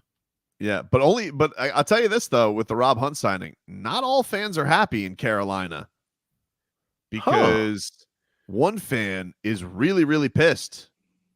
Carolina Panthers diehard fan, Luke Combs. Whoa! Not happy. Of course, they got rid of Brian Burns yesterday, their star pass rusher. Who got, you want me to say it or you want to say it? No, you go ahead. Go $150 million got a lot from the Giants. Yep. And Luke Combs is not happy. Do you have this tweet, J-Fig, from Mr. Fast Car himself? He's not Mr. Fast Car. He's He Mr. is Borrow Mr. Fast. Fast Car. He borrowed the Fast Car. He borrowed Fast Car, but he is Mr. Fast Car. Yes. He's not Miss Fast Car. He brought it back home. He goes, Panthers, what are we doing? No first-round pick for McCaffrey a few years back, and now none for Burns? Are we just firebombing the whole team here or what? I usually don't comment on these kinds of things, but this is becoming slow torture at this point. He does have a point. One of the two of the most dynamic players in the NFL, and you didn't even get. Can I say why? Yeah. One of the reasons why it is what it is, right? And why you can't give up a first rounder or why you didn't get a first rounder is because these teams are now taking the responsibility of re-signing these guys off of your hands. So if you ask for a first rounder and you get stuck having to re-sign these guys or franchise them or whatever, it's going to cost a boatload of money. And so to kind of, you notice all of this comes right when it's time to pay these guys. And the new teams they go to get paid. Yep. So that's why you see a lot of these fourth-year guys going into their fifth year getting traded for less than a first rounder because you're just trying to avoid that hit that you're going to get either having to re-sign them or them holding out or what have you. Well, I would like to officially invite Mr. Combs to become a Dolphin. Yeah, you become a Dolphins fan. I mean, like, no, but he's going to say you just let Christian Wilkins go. Why would I be a fan? Nah, he doesn't. He's not attached to him yet. Well, I don't think he's attached to him. We would have. Wait. Can I say this? We would have taken a 2 and a 5. That would have been nice. Yes. It would have been nice. It would have been nice to get something for him. But, if Mr. Combs wants to leave, I think Hootie could have a talk with him. If Darius Rucker, we have a couple of, we have a collab, a country collab. They could do a collab, right? And his friend with Jimmy Butler, like he can come hang out with Jimmy Butler down here in Miami. I'm just, just spitballing here, Luke. Long as you don't do, like, if you talk to him, you say, hey, don't worry about it. They'll be back in 2 weeks. I mean, look, if you guys are just tuning in, the Dolphins have signed Shaq Barrett to a 1-year deal. Could be worth up to $9 million. His agent, Drew Rosenhaus, getting another one on the Dolphins. So there you go with that. The Dolphins yesterday, they, of course, saw Christian Wilkins go to the Raiders. Van Ginkel went to the Vikings. Brandon Jones went to the Broncos. And we just mentioned the Rob Hunt. They did convert some contracts, Jalen Ramsey, Zach Sealer, Durham Smythe, and Alec Ingold to get under the cap. But Tyreek Hill says more to come. Watch. So we'll watch. We'll see what happens. We'll see what happens, baby. Now, before we get to the rest of our headlines, which of course are always brought to us by the new Palmetto Ford Truck Supercenter. Why buy your truck at a car store? Palmetto Ford. We know trucks. I just want to be sure that everybody's aware. Like, I love the Miami Heat, right? But I'm mad at them. I'm mad at them. And not for why you think, okay? Tell you about next. And Leroy. Joe Mexican. This hour of Tobin and Leroy is sponsored by Miami Lakes Auto Mall.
Voice of Heat is sponsored by Miami Lakes Auto Mall, Kendall Dodge Chrysler Jeep Ram, home of the $8,000 trade. KendallDodgeChryslerJeepRam.com.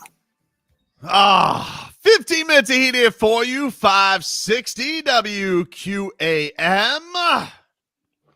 Miami Heat will be back in action tomorrow for a little showdown, a little finals rematch with the Denver Nuggets, and see if they can bounce back. Miami Heat currently mired in a 3-game losing streak, so they'll try and get things right tomorrow. The Nuggets yesterday, they had a big rally in the second half to beat the Toronto Raptors 125-119. Nikola Jokic, 35-point triple-double, 17 rebounds, 12 assists. Dude. He's good. He's good. He's good.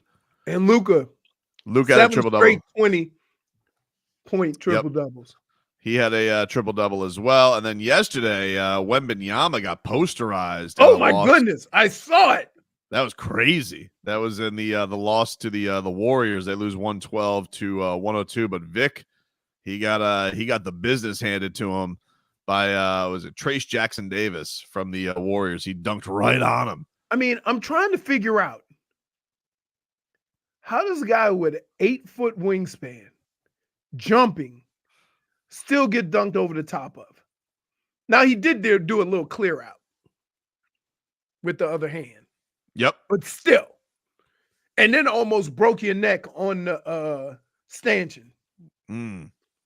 Crazy. Yeah.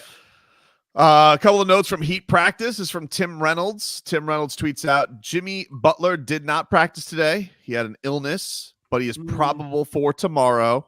Tyler Hero and Kevin Love remain out. I think this is going to be their eighth straight game of missing action. That Tyler injury is more significant than we think. Oh yeah, that's not great, dude. Yeah. That's what, and this goes back to what I was saying about Andrew Van Ginkel. Foots are tricky.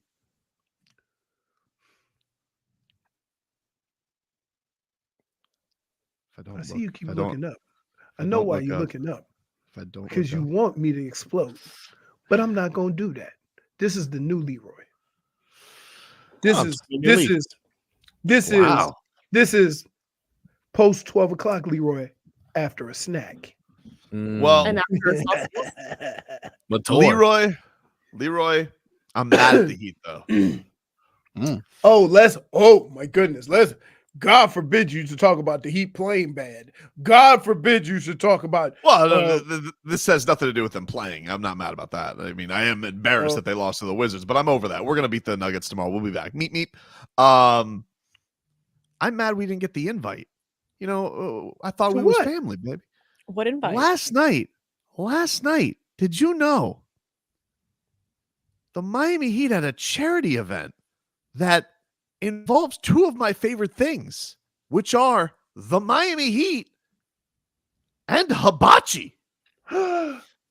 Because yesterday they had an unbelievable charity event where at a Benihana's you could have your food cooked by Heat greats such as Alonzo Mourning, Glenn Rice, Shane Battier, Goran Dragic.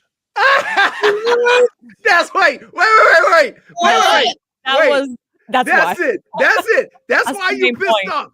Goran was there.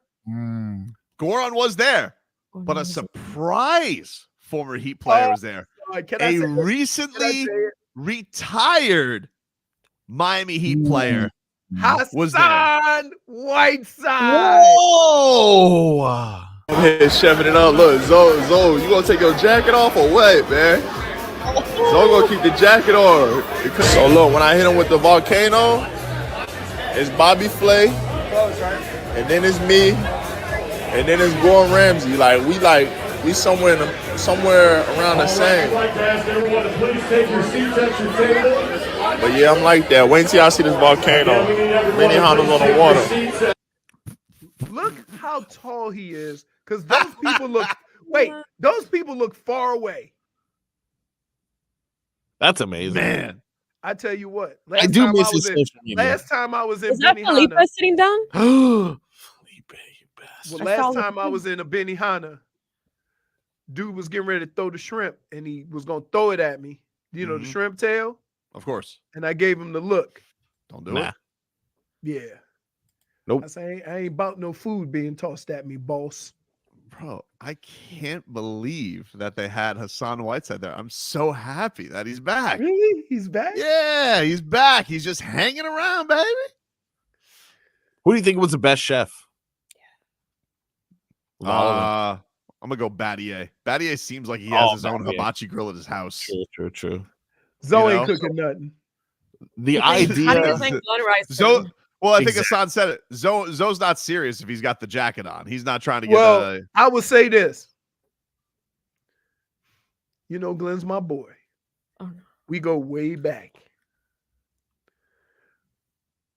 But Glenn looked like he been learning how to cook hibachi. Leroy. Leroy, stop.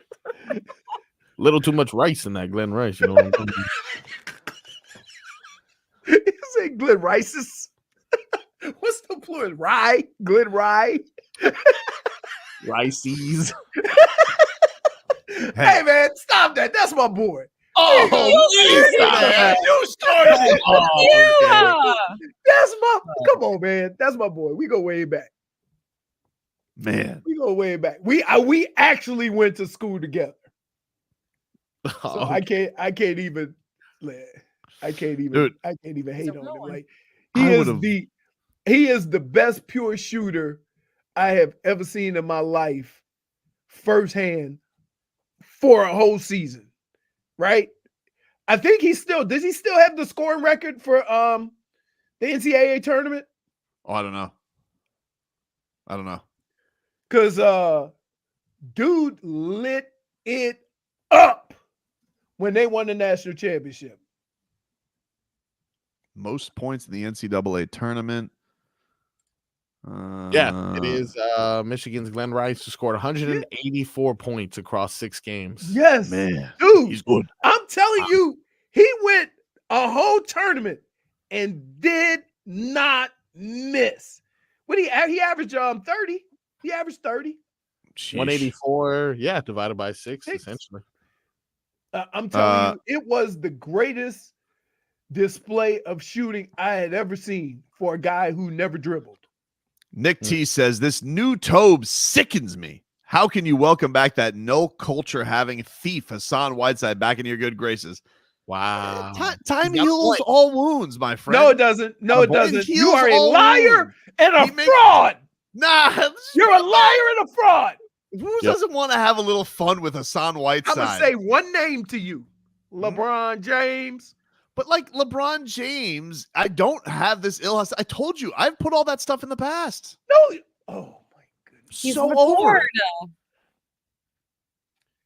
Oh, man, shoving it up. Look, Zoe, you gonna take your jacket off or what, man? Zoe gonna keep the jacket on. So look, when I hit him with the volcano, it's Bobby Flay, and then it's me, and then it's Gordon Ramsay. We somewhere around the same. But yeah, I'm like that. Wait till y'all see this volcano. Mini Honda's on the water. Show that little kid. That little kid's like, Mommy, who this is?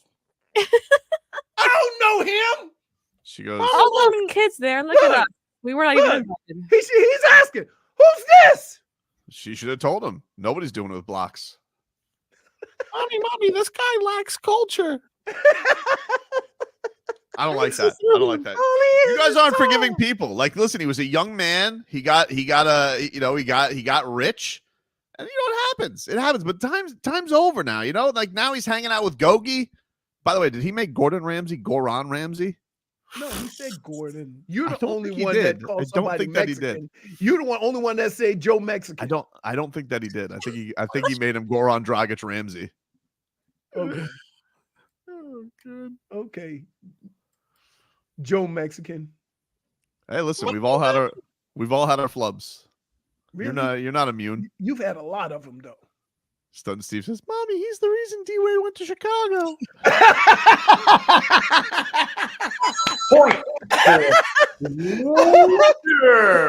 It's like- it'll be something because kids don't have a filter. So, like, mommy, isn't that the guy you called the bum? I mean, what does he mean by we got shooters? He's retired. Look, you got to laugh sometimes at the past. Not everything can be banners and trophies. You know, there are going to be years where things go a little bit awry. And if Goron's there with him, you know, like good years with him and Goron, you know, some fun years. You think Goron was like, oh, when he heard that, when he just heard the voice behind him, he's just like, oh, buddy, I did not think he was going to be here. That's the first thing they've invited him to, though. I think that's kind of cool. Ask, is this going to be a new chapter now that he's retired? Is he going to work his way into the system the same way we've seen? I don't know. No chance. Why not? He never had the No makeup. chance. He's not a. Every single person that is in the Heat organization that played for the Heat, you could always put the word culture behind them. Mm-hmm. You cannot do that with Hassan. That's not true. He was the OG guy undrafted. Like he was the OG undrafted guy. Correct. I give you that. You know, like from playing in Lebanon to a max deal. Now, did he drive Spo insane? Of course. Right. Was Spo there? I imagine he was enjoying his night off. Spo's like, oh, Hassan's gonna be there. No thanks, dude. Flashbacks. But like outside of comp, we could all laugh now. Could you see Spo on the other side and Hassan trying to make a big volcano, and he's like, no!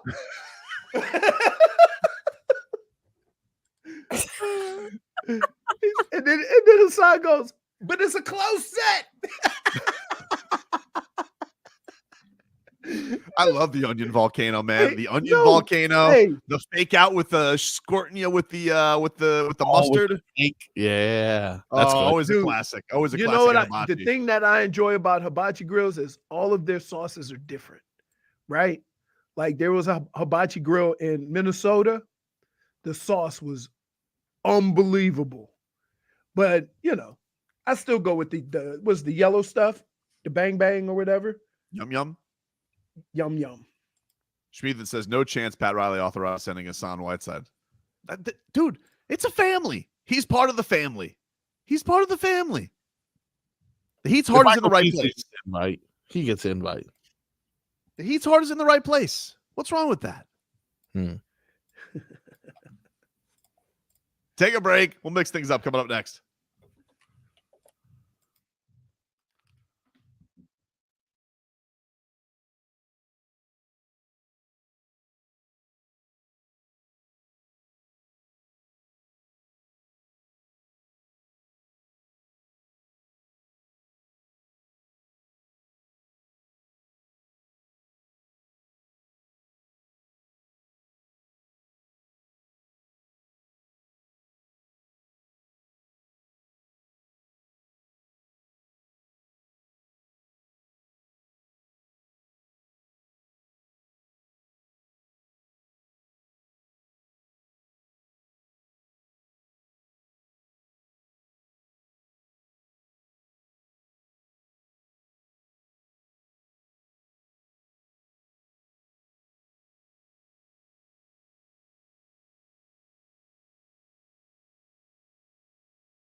Welcome back. Tobin and Leroy here with you.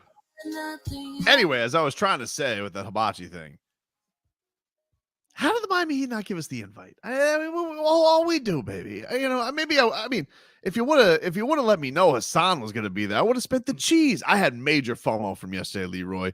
But every once in a while, we're doing a lot of promotion. We're partners. They don't want old Tobes and Leroy there with some volcano onions. Limited space, I'm guessing. I was hurt. It did look like Hassan. I'm guessing. It did look like Hassan had trouble getting under that oven. Oh yeah, for sure. Very tall. I didn't think about that. Yeah, they're probably all cooking underneath the air vent. So they're like, love hibachi, man. You know why? Because when you go to hibachi, it's not just one thing. You can mix it on up, dude. The mixed bag is brought to you by Broward Health. Well into your future. All righty then. You think you can put your binky away for a half a second whining about Chris Grier to bring us some sound bites here, Frog Boy? Yeah, absolutely. I mean, not too much has happened, of course, because he's been asleep at the wheel this entire time. So no need to continue the whine fest. Lashing out.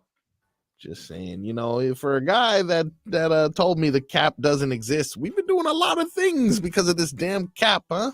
It doesn't exist. They were just $60 million over the cap, and then boom, up under the cap.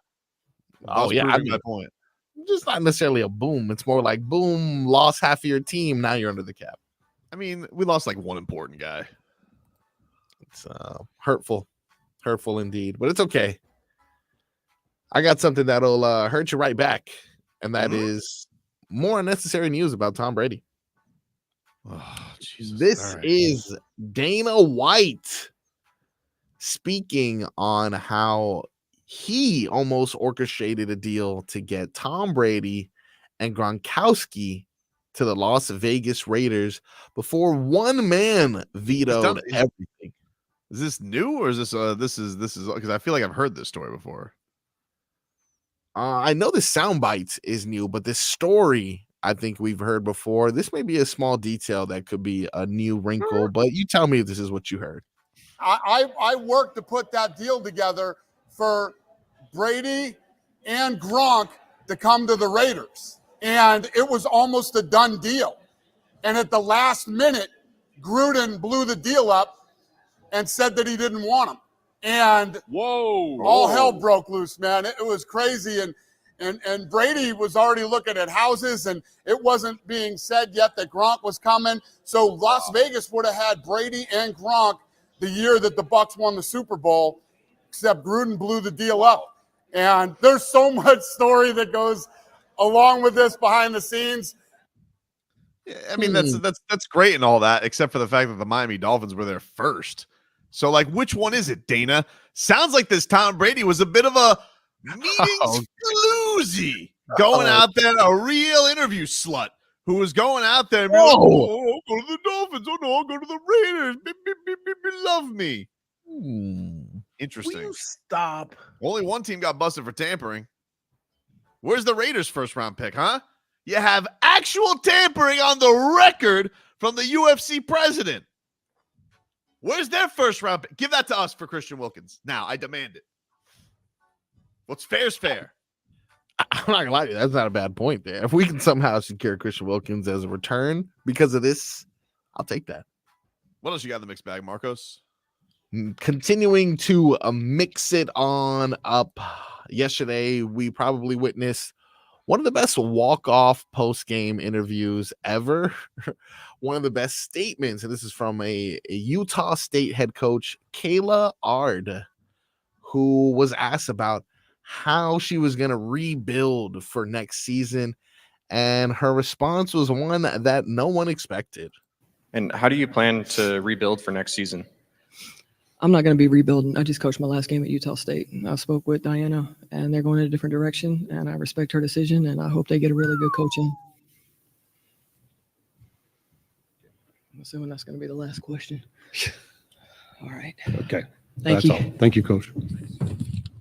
Man. I'm assuming that is the last. Huh? Man, they fired her like right before the press conference.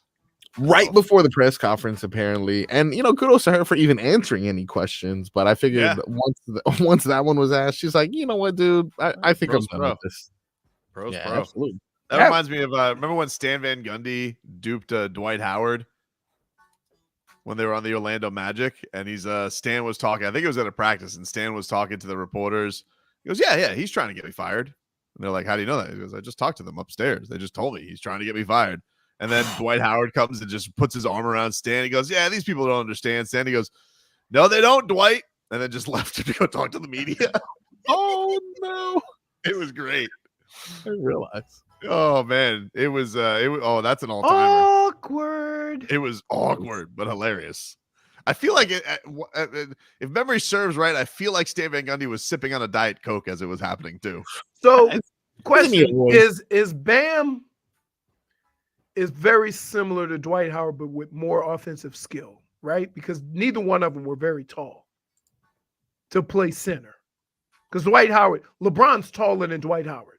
I would say Dwight's probably more of a pure rim protector than Bam. Like I don't, No, but that's why I said Bam has a better offensive game. Yeah, ball handling skills and whatnot. Man, Dwight was a monster, dude. Yes. Orlando Dwight was a monster, dude. He was. Then he started feeling himself and felt like he had to be the catalyst for everything. And no. He got Kobe, dude. He got to LA and Kobe was like, I see through you. that was it. It was as quick as that, to be real. What else you got, Marcos? I got some couple sound bites here in the realm of a basketball. We mentioned it yesterday. You guys familiar with this guy? Probably not, because I totally wasn't. Trayce Jackson Davis, the guy responsible for putting Wemby on a poster yesterday. You guys want to hear that call? Sure do. This is how it sounded on the Warriors radio network. Jackson Davis goes up and he slammed it down over Wembanyama down the lane with the hammer. Yeah, I think I heard the. I don't know if you're gonna play the TV call, Marcos, but he goes. He just posterized all of France. Did he say that? That's amazing. I was like, what? Oh, man. What's your next bite from this? He talked about how he wanted to try to get one on Wemby. Sometimes you get dunked on. Sometimes you're the one doing the dunking. I told Loon before the game that if I got the chance to try him, I would. But at the end of the day, sometimes you dunk on people. Sometimes you get dunked on. So it's just a basketball play. That is a viral basketball play. If you play defense, you'd have been dunked on. Yep. Everybody's been dunked on. Yeah, for sure. But if you don't play defense and somehow you're just in the wrong position, man, it looks a lot worse. It looks terrible. Oh, man. But Wemby went up. Like, what made it worse is how he ended up in damn near the first row. Yep. Like, it just looked like if he would have just been a dunk and he put his hands up and the guy did clear him out a little bit. But to end up like just ass over tea kettle back up against it. Whew. That's how he's up against the backboard, right? Like, yeah, it didn't look good. Did not. Got anything else, Marcos? Yeah, I got one that I find it interesting. These Pippins, dude. Every time these Pippins talk, whether it's Larsa or Scotty, it's always something that makes me scratch my head. Two crazy kids. Two crazy kids indeed. This is Scottie Pippen. He has an interesting take on, you guys familiar with the infamous Tony Kukoc shot back during the Bulls championship run? I just played with Tony Kukoc. Did you? Oh, really? Yeah. Well, it's oddly specific. He plays in the member guest with another dude every year. Very cool. Yeah. All right. So what did Scotty have to say about it? This is Scotty's take on why he wasn't given the ball and instead Tony was. You said you need to read between the fine lines, and then you go on to say it was a racial move to give him, Tony Kukoc, a rise. So, I mean, if you knew that Scottie Pippen had been with the Bulls from 87, battled through the Pistons, and every other team that we had to get to those 3 championships, Wouldn't you give Scottie Pippen one opportunity to get a last-second shot without Michael Jordan? Like 1 year without Michael Jordan. Can I get one shot? Like, I'm doing all the dirty work. I get him. So what he's saying is, it was my time. All the questions and the comments come to me. Why wouldn't I get the shot? Right. I kind of agree with him. He is because when Jordan left, everybody was saying Scottie Pippen said he could do it by himself. Let's see him do it. And then you take that moment away from him. You see what I'm saying? Yeah. I see it. Now, here's what I hate about sports. And I hate this when it comes from anybody. Tony Kukoc made the shot. They won the game. So it doesn't come across. Yeah, it doesn't come across great, but he's had a lot of not coming across great since the documentary came out. Yeah, but I just hate if you win the game and it's a team sport, you can't complain, why wasn't it me? I get you. Yeah, you got to just kind of move on. Even though I understand where he's coming from. Right. All right, we'll take a quick break. When we come back, unfortunately, a big Dolphins target has just come off the board and has found. Wake up, Chris Grier! His next Wake up, home. dude! Back after this.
Welcome back. Tobin and Leroy here with you.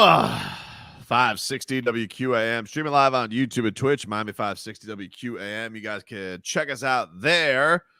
Let's get first to an Inter Miami update, which is brought to us by Kettle One Vodka, which is always there for us for our Inter Miami update. Kettle One Vodka, made to cocktail. Tomorrow, we got ourselves the CONCACAF Champions Cup round of 16, second leg for the Pinks against Nashville SC. That's at 8:15. They, of course, played to a 2-2 draw in the last one. You had the thrilling goal by Messi, the equalizer. So we will see if the Pinks and the Fighting Herons can get this one done. Of course, Messi is dealing with that shin, and they've been playing a lot of soccer over these last few games, and people tell me that that's pretty tough. So we'll see what gets going. Chase Stadium tomorrow, 8:15 in Fort Lauderdale. Meanwhile, let's get to the rest of our headlines, brought to you by the new Palmetto Ford Truck Super Center. Why buy a truck at a car store? Palmetto. We know trucks. Black truck until we get things straightened out. Derrick Henry is signed with the Ravens. Derrick Henry has signed with the Ravens. Tell you what. 2-year deal, $18 million. Cheap $9 skis. million guaranteed. Yeah. You tell me we couldn't afford that? You don't need that. Asleep at the wheel, dude. Wait, Marcos. Yeah. If you're not gonna pay Van Ginkel's $10 million, yep, why would you pay a guy that's basically an accessory to your offense? Oh, but such a good accessory though. You understand what I'm saying, though. You know, you want to put you understand what I'm saying. When it comes to needs, that is a luxury. It's a luxury. But you know, sometimes if you're not going to sign Van Ginkel, you look ridiculous then going out and signing a luxury. Disagree. I think Van Ginkel's the luxury, if anything, because you already have two pass rushers who are going to be back in like 2 weeks. So I don't understand. Like you can add some real tread on the tires. Let me tell you something. If these guys aren't back until October and November, yeah, I want to hear it. Hear what? That you didn't know what the hell you were talking about. No, I mean, like, listen, I'm just saying, especially for the ACL, you know, ACL, come on. It's like nothing these days, you know. How many ACLs have you had? I'm not Bradley Chubb. You might be smaller than him. That's not nice. It's not nice to Bradley Chubb. You are. You really are lighter than Bradley Chubb. Dude, I don't like what you're doing. And quite frankly, it hurts my feelings. What? Bradley Chubb is going to be fine. I'm calling you thin. I understand, but you're taking shots at Bradley Chubb. No, I'm not. Yeah, you are. Here's what I'm saying. He's 250 pounds. How do you think an ACL, how strong do you think an ACL needs to be to support that? He's been Marcos. Bobrovsky. Look, Bradley Chubb is going to be fine. He's going to be back in a couple weeks. That's you. I'm telling you, dude. Jalen Phillips a little bit more. It's an Achilles. It's obviously a much more serious injury, but science is doing wonders these days. Dude, okay, I don't care what science you have. Your body needs time. But some things are bigger than science, and I would have liked Derrick Henry here just to, you know, change your pace. Change your pace. Little all-terrain. Oh, so you want to go? You want to go to basically from an Indy car to a mud truck? I just, you know, sometimes on a rainy day, you're going to need a different type of vehicle to get from point A to point B. I don't know if we had that vehicle. Oh my God. I love talking football with you. I love talking football with you too, buddy. I mean, we've been doing it for We're years. not talking football. No, we're talking football. We're talking football. We're talking crazy. This is crazy talk. How is it crazy talk? How? Yeah. So you think this team would be better if they would have signed Derrick Henry instead of going and trying to find some bodies to spend that money on and fill those holes. My point being is that the defense is going to have its own holes anyway. So why not make so why your not offense address them? overwhelming? Why not address them? Because you can only address with what stamps you got. And so if you don't have available to you the right types of things to mail your letter, you're going to need to find a new delivery method. At the end of the year, what failed the Dolphins? The offense. Tua. And the defense was really good. Mm-hmm. Kept them in every game. There you go. Okay. You got rid of most of those guys, or the main guys. Well, either through injury. Okay. Either through injury or free agency. Okay. And you think the solution to that is go get another offensive player? Look, I trust Anthony Weaver. I just asked you a question. Hear me out. I'm going to answer your question. Oh, I trust boy. Anthony Here Weaver we go. We're going and around the world to get next door. We're not going around the world. You're being an interrupter. You're being an interrupter. All right. Because I know how these can't even get the conversations play go. in. No, I'm going to tell you how they go. Okay. The bob and weave defense, we'll figure things out. But in the meanwhile, sports doesn't operate on figure it out as you go. Why even bother trying to say my plan? You already screwed it. Nobody in sports says we'll figure it out as we go. If Mike McDaniel got on the podium and said, you know what, we'll figure it out as we go, my goodness, you would lose your mind. Garcon, more mashed potatoes over here on this tape? Yeah, just let me know. Okay. All you can eat mashed potatoes today. All right. So as I was saying, the bob and weave defense is going to come together. All right. But in my mind, the best defense is an unstoppable offense. So you put a moose in the backfield. I mean, like, you basically dictate the game on your terms. If we even have the defense out there, right? That's all. But I'm not going to cry about it. Derrick Henry, good. Go to the Ravens, where you're going to be like the third most important thing. Coward. On the Dolphins, he'd be the third most important running back. No, that's not true. Second? Well, Achan, yeah. I mean, I would really love to see Derrick Henry run a fly sweep. No, you didn't need to do that. A fly sweep. No, you're gonna go out here and you're gonna have him do what he does well. But that's not what this offense is. Not because they don't have the options for it. That's why. Oh my goodness. Struggled in the red zone. Could use a lot more big bodies, Little beef. We were a vegan offense last year. Yeah, little beef. Very true. Those words should never come out of your mouth. What? Vegan. You wouldn't say that the Dolphins were a vegan offense last year? Healthy, lean, But yeah. Also, very look at me. Yeah, so all I'm saying is a little bit of beef. You know what I'm saying, Marcos? But it's okay. Beef. Damage is done. He's off in Baltimore now. Oh, yeah. Notice another AFC team getting better while we get Shaq Barrett. That's cool. It is cool. Because he's going to fill in for that that Andrew Van Ginkel that you guys are all obsessed with. Shaq Barrett's a good player. He was great in 2015. He was excellent in 2014. It was good. You're lashing out, dude. You're lashing out. Like, if you guys aren't going to have faith for this entire thing, that's fine. Let me just tell you something right now. Don't celebrate in November. Don't celebrate in December. Don't celebrate in January. In November when our two rush ends get back. Yeah, they'll already have like 4 games under the belt by that point, dude. What timeline I really don't think you understand. A torn Achilles for a rush in, you put more stress on your Achilles than most people on the football field. Who's rushing them? Take your time.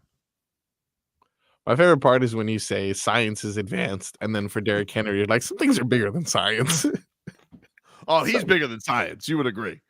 Yeah, he's bigger than everything. He's bigger than everything. Yeah, you would agree. Like, some things science just can't explain. Derrick Henry is one of them. But don't you feel AFC teams getting better? Don't you feel the doors closing, the walls are closing? Here's what I would say. If you look at Baltimore and what failed them,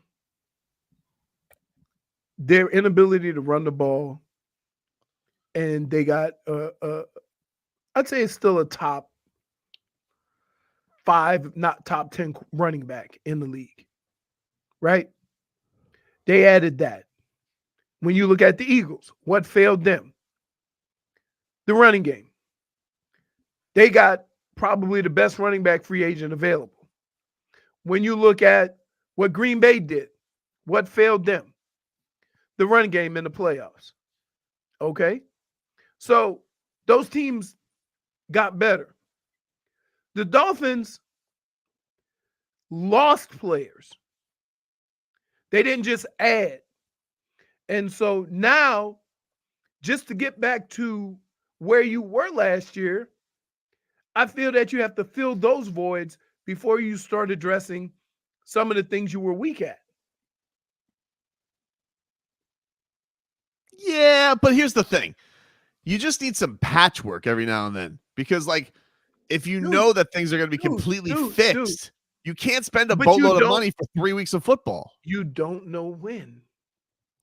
I think they know. You think they know? Yeah, of course they know. They may have an idea, but injuries and returning from injuries, there's no definitive time frame. For the Achilles, I would agree. The ACL, a little bump in the road. We'll be fine. Says a guy who's never been hurt. No, dude, says science. Like, just look at the return on these Tell me guys. what page is that in the book? What, the ACL? Just go look at Adrian Peterson. Boom, back. He's an outlier. Oh, okay. Convenient for you to go to that place. Outlier. He is. Okay. He is. All right. Oh, go look at the running back from go look at J.K. Dobbins. Oh, listen, bad genes. I don't know what to tell you. Oh, bad so luck, bad genes. now we're talking about genes. I gave you an example of how he didn't quite come back. Are you worried about Nick Chubb this year? Are you worried about Nick Chubb this year? To some extent, yes, because it's the second time he's hurt that knee. Okay, but you think he's going to come back? You think he'll be back at some point this season? Yeah. I can't Probably tell start. you when. Yeah, but probably start though, right? What week? I'm trying to think what week he got hurt. You remember what time Nick Chubb got hurt, Marcos? That was also November 14th. Okay, that's so when he had his second surgery. All right, so Nick Chubb is. I would say if he's back by the beginning of October, it'd be an upset. An upset as far as like that's too long? No, that'd be a quick return. Okay, so, but not out of the realm of possibility. Right, but that's 11 months. Which is exactly what I told you. Because Nick Chubb and Bradley Chubb are cousins. And so okay. one could imagine their healing process is going to be similar. So if you go 11 months, so that's 3 weeks of football. October. Yeah, but that's 3 weeks of football because we don't start till it is because we don't start till the second week of September. So that's 3 weeks of football. Exactly what I've been saying the entire time, dude. No, you haven't. Yeah, it is. Everybody's body works differently, though. Yeah, but they are related. You would imagine the healing mechanisms are similar. Kudos to pulling that one out. I had to Google it. Didn't realize. I know they were the same last name. But, well, it's got a point. Well, I'll take my point whenever you want to give it to me. They're related. You know? Point for Tobin. Looks like I'll be ready for maybe they have the same defective ligaments. Ooh. Oh, listen, defective, not defective. The healing has started, so we're on our way back. Like, if Bradley Chubb gets the healing started with surgery. Yeah, but if Bradley Chubb gets hurt again, then okay. But that has nothing to do with what we're talking about now. We're talking about getting back right now. That's what we're talking about. Yeah, but if you come back too soon, you risk getting hurt again.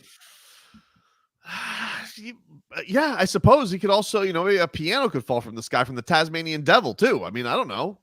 Anything could happen. Oh my goodness. Yeah. Why do we every time?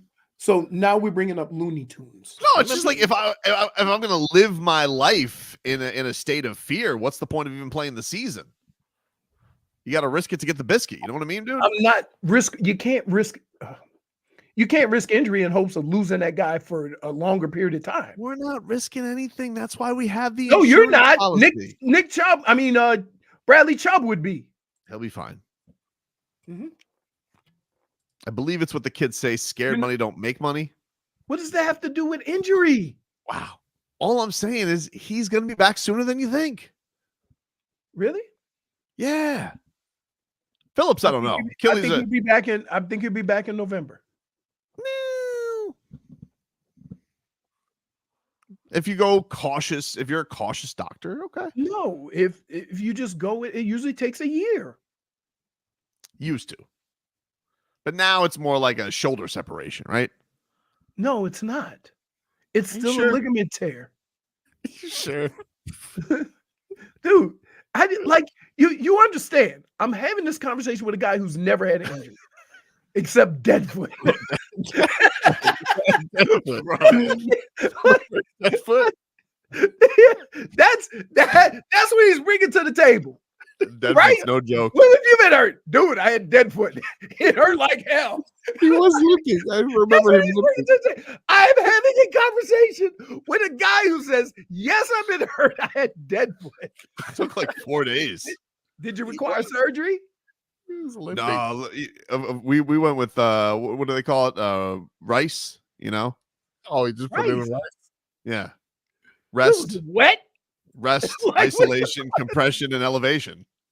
Oh, I thought you meant you literally put it in rice. That's what I do. So did I. Now this guy. No, everybody knows about injury with rice, dude. Everybody knows about that. Put your phone in rice. You put your foot in rice.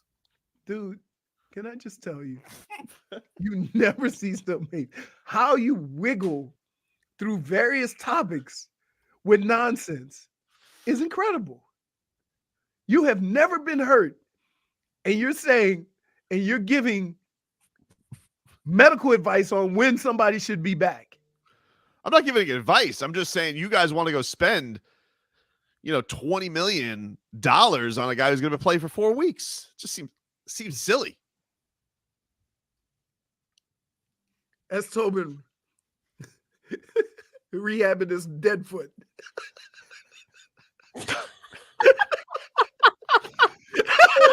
How do they find all of these? They're always so accurate. Take a break back after this.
All right, welcome back. Tobin and Leroy here with you, 560 WQAM. Streaming live on YouTube and Twitch. Take you up till 2. Hey, if you guys want to go see Bert Kreischer, he is bringing his fully loaded comedy festival to the I Think Financial Amphitheater in West Palm this June. We got your chance to win tickets. Text the word comedy to 20357. Text comedy to 20357, and you got a chance to win. Bert Kreischer and his fully loaded comedy festival is a Live Nation show. Loud 127. Tobin is Grier on. Yeah, he can do no wrong. Especially, I knew something was different when I saw those glasses. I started the show off by saying that part of my problem is I don't know what the plan is. Clearly, he has a plan. I don't think so, though, dude. We thought it didn't have a plan last year, and it worked out. But I think he's just blinded by his arrogance. I think he feels. I don't get that feeling. He feels that he can draft. He can pick up another Christian Wilkins. He can find another Andrew Van Ginkel. He can find another Jerome Baker, another Xavier Howard, because he did it before. So let me just do it again. Okay, but okay. To your point, yeah, he found someone better than Jerome Baker. I don't know that yet. He tackles better than Jerome Baker. Can he cover? Is that better? Can he cover? He can cover. He's like literally one of the best coverage linebackers in the league. All right, he got one good signing from this guy. Okay, so there's one good signing. No, I think we've all been very clear. We're all pissed that Christian Wilkins is gone. Yes. We're all clear that we knew this was coming and that he was able to get it to this point where he got nothing for him is a colossal failure. And they have not made up from that hole yet. But the other signings that everybody's freaking out about, Hunt and Van Ginkel, I think you guys are being a little bit crazy about it. No. Here. Brandon Jones. I'm not. Wait. Hold on. Brandon Jones. You mean the guy who tackled more of his own teammates than he did other players? Okay, it's a. You love Jerome Baker so much? He's the one who hurt him. It's a physical sport, okay? I'm not complaining about Hunt being gone because God knows I didn't think he was going to get $100 million. Okay. I did say something about Van Ginkel only because at the time he seemed to be a fair signing to at least hold the fort down till the other two guys get back. Now, they signed the dude from where was he with? He was with Tampa. So, all right, but I don't know him. So that's why I'm still a little hesitant. Yeah, and he's coming off of injuries as well, but like he's way more credentialed than Andrew Van Ginkel is. Not even close. Again, he is, but I know what I was getting in Van Ginkel. That's all I'm saying. Nobody knew what they were getting last year with Van Ginkel. No, they didn't. I did. I knew as soon as I saw his HBO Max what kind of guy I was dealing with. Wasn't his HBO Max? He stole it. A teammate. That's how. He wasn't Hugh Wang. No, that's fine. We can just continue to live off of Shaq Barrett's credentials. They'll say downset hike, and he'll say, in 2016, I was really good. And then hopefully the quarterback will go down for a sack. And then you could go with Andrew Van Ginkel, which is he was good for a year. No, hustle. Let's give him $20 million. Remember, he had a touchdown last year.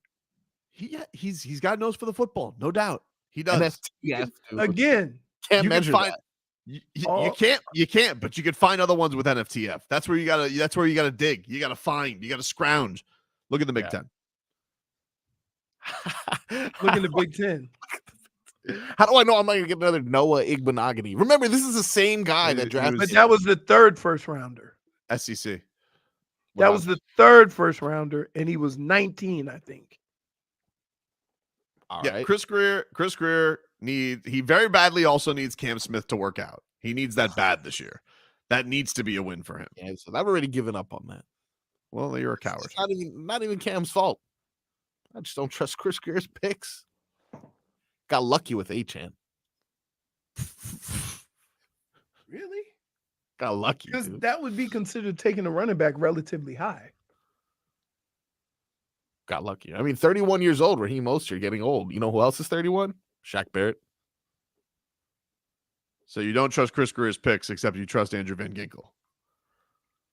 Diamond in the rough, dude.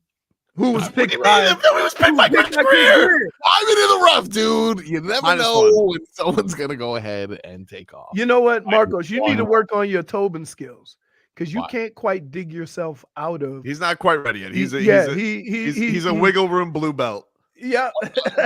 to dig myself out of. The evidence is there. He lost half of the team. He hasn't re-signed any of the good talent he actually but dude, two of the guys that he lost in Jerome Baker. First of all, nobody liked Jerome Baker. Like Jerome Baker was just like everybody was like, yeah, Jerome Baker. Like whose favorite player was Jerome Baker? He was here for 6 years. You know anybody with a Jerome Baker jersey? Exactly.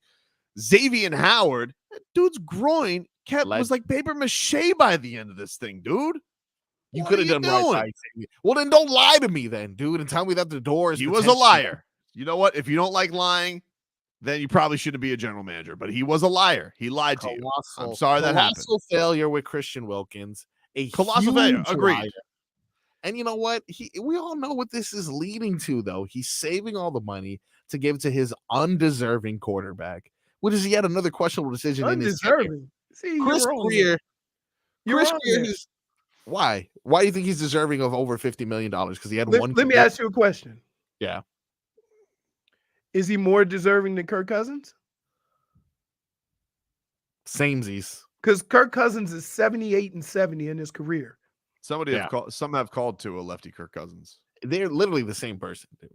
Really? Yeah. Except for Kirk Cousins. Show me a season where Kirk Cousins led the league in passing and was very accurate. You use that a lot, but what was to a stats against? You think it's just you think anybody can lead the league in passing? I do. When you're playing against scrubs the majority of the year, I think anyone can do what Tua did. What are his stats against good teams? He wasn't leading anything. So you want to go and get Justin Fields, who like nobody wants right now because he has no home. He's stuck on the Bears, and his replacement's going to get drafted. McCorkle got a home before he did. Little trade ski, you know, we can get Justin Fields in the second round pick. Oh wait, so you wait, hold on. So you think Tua's garbage, but you'll trade for Justin Fields and get a pick for him? Yeah, I mean, there's no market for Justin Fields. We've seen that. But wait, so you think the Bears should give you Justin Fields and a second round pick for Tua? Didn't Josh Rosen get a second round pick? Yeah, that was crazy. Exactly. What are we even talking about? Wait. That doesn't help my Chris Grier argument. That here. You didn't answer my question, dude. You didn't answer my question. Yes, I think Tua is worth the same amount as Josh Rosen. Yes. No, you want to exchange Justin Fields and a second rounder. I mean, there's no market for Justin Fields. No, so you want to trade Tua for Justin Fields and a second rounder, correct? Correct. So that means you must think more of Tua than Justin Fields. Because if you thought more, you thought more of Justin Fields, we would give them a second round pick. No, it's just a situational thing. Like when Mike Wallace became the highest paid receiver. Did I think Mike Wallace was the best receiver? Is that what the market dictated? Sometimes the market at the time coming out of Pittsburgh, he was the highest free agent out there. Mike Wallace was garbage, dude. Mike Wallace was never good. Ryan Tannehill was the best thing that ever happened to him. And he drifted off into the sunset after leaving Miami. No one even knows what he was doing. I just like this guy who goes, Jerome Baker chased more grass than a gopher. Okay, listen, you say that about Jerome Baker until you see Duke Riley covering tight ends. And then now Duke Riley's not covering tight ends now. They got a new guy. Chris Grier may have gotten rid of him too before all I know. Duke Riley. I don't know Duke Riley's contract situation. No one knows. No one knows Duke Riley's contract situation. All we know is he was on the wrong side of a lot of plays last year while Jerome Baker was out. Sure, he may have not had the jersey sales to back up some sort of fandom in South Florida, but he was a solid player that you drafted, talent that you cultivated, and you gave him up for nothing. Take a break. Nothing. You're trying to get off the Tua thing, but you're saying Tua's worth more than Justin Fields. while saying Tua's garbage. Gotta take a break, dude. That's Tobin move.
All right, welcome back. Tobin and Leroy.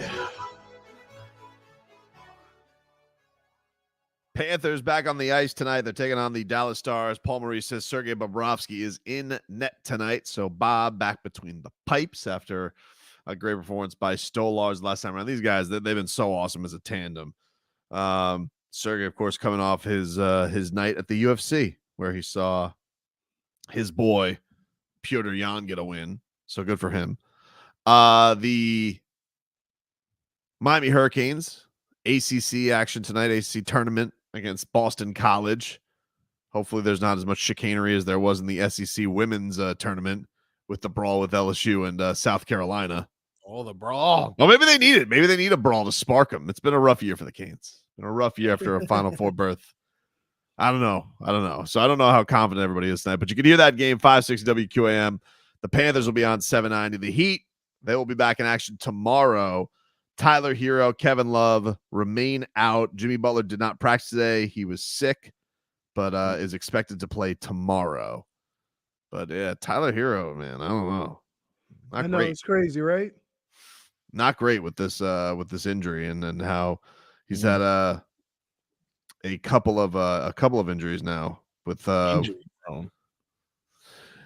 you know, I don't like to put that label because some of this stuff is some freak luck, like the ankle that happened this year was a fluke, and then the broken hand. But yeah, man, this has been a tough thing to shake, and it does feel like it's usually the same time every year, Marcos. We get to playoff time, and you're kind of wondering about his durability, or some bad stroke of luck happens like last year. So I don't know. I know that you know, this whole idea that they can do this without him, I don't know. You know, we go just through so many offensive lulls. Duncan's had a great year, but I there is part of me too that wants to see Tyler Hero prove everybody, hey, I can perform in the playoffs. Right. You know, I can do this. There's not a Heat fan out there that should not want that for Tyler Hero. Like to see this guy flourish on the biggest stage, and you just haven't unfortunately gotten to see that from him. So it is a little bit nerve-wracking that this still continues to go on, and you're hopeful that this can get going. But I really would like to see Miami bounce back tomorrow, especially after that stinker that they had on Sunday. Oh, goodness. I mean, just a complete trash heap game. That's kind of one of those games you wish there wasn't 3 days off. Yeah, you wish you could just get right back at it. Right. Yeah. Yeah. I get you. Get that stink off of you. Well, they've had to linger in their stink for a little bit, and the thing that's crazy about it is, you know, I'd like to see Bam and Jimmy kind of get out of their funks. Bam more so than Jimmy, but Jimmy has not had, you know, the Jim VP type performances these last few games either. But you're talking about Bam's toughest defensive assignment of the season, which he did a really good job with Joker last time around. He'll have to do that again. And then Jimmy, Denver always seems to do a good job against Jimmy. So definitely curious to see what happens there. As far as the Dolphins are concerned, do we have J-Fig a couple of tweets here? We've had some updates. Rob Hunt, we read his statement earlier, Leroy. Tyreek Hill has responded to Robert Hunt's tweet where he was pouring out his heart and love. Would you like to see what the cheetah wrote? Sure. Tyreek Hill wrote, "You're dead to us. Good luck, but you're dead to me." Everybody's taking shots at Tiki Barber. Everybody. That's a shot at Tiki Barber, right? Yeah, 100%. Right. Everybody's going, "You're dead to me." But see, here's the problem. The person that it comes from determines how you take it. If any other person would have said that, he may have taken it as a joke. But because it was Tiki Barber, that's where the problem lies. Yeah. Tyreek Hill said the same thing, and everybody's going to laugh. Yeah. You see what I mean? And so while Tiki thinks he was joking and it was a jokey joke or whatever, Tiki's not one that we would, you know, he's not fun. We would think of as being a jokester. So it comes across differently than Tyreek, who all he does is troll. I like Tyreek Hill's. Have you seen his new Twitter bio? No. His new Twitter bio is, I enjoy starting bleep and then leaving. Relatable. Pretty much. I like that. And your bio should say me too. Maybe I'll make that maybe I'll make his bio my Twitter header. Maybe I'll make that the picture that goes above my profile. Jalen Ramsey has also tweeted in. He's weighed in and says, LOL, I appreciate all the love from Fins fans, but a contract restructure doesn't mean pay cut. We getting all that. Love y'all too, though. Yes. Yes. That's why they always go to the guys that's making all the money. Yeah. Because they can restructure it. And basically what they do is they restructure their deal to make the amount per year drop while giving them a fat ass check right away. That's got to be nice. Yeah. It's got to be If nice. you're one of those guys, absolutely. Got to be nice to be able to go to Big Daddy Ross and be like, hey, we got to restructure. Yeah. We got got to write a check for 15 mil. 15 million just on one day, dude. Right. Just to reduce your cap by 4 or 5 million. But you do that 3 or 4 times. That's crazy. Tyreek Hill then also said to Jalen Ramsey, you're a great teammate. And then I don't know what this emoji is. He's got like a squiggly emoji. I don't know what the hell that is. J-Fig, you have any idea what emoji that is? Let's go now to our emoji correspondent. J-Fig, what do you get? I don't know. It's kind of like hypnotizing, maybe? Maybe Can't say spiraling. I get It's it. not. He's been hypnotized by Chris Grier to become the mouthpiece of this front office and continue to spew out compliments.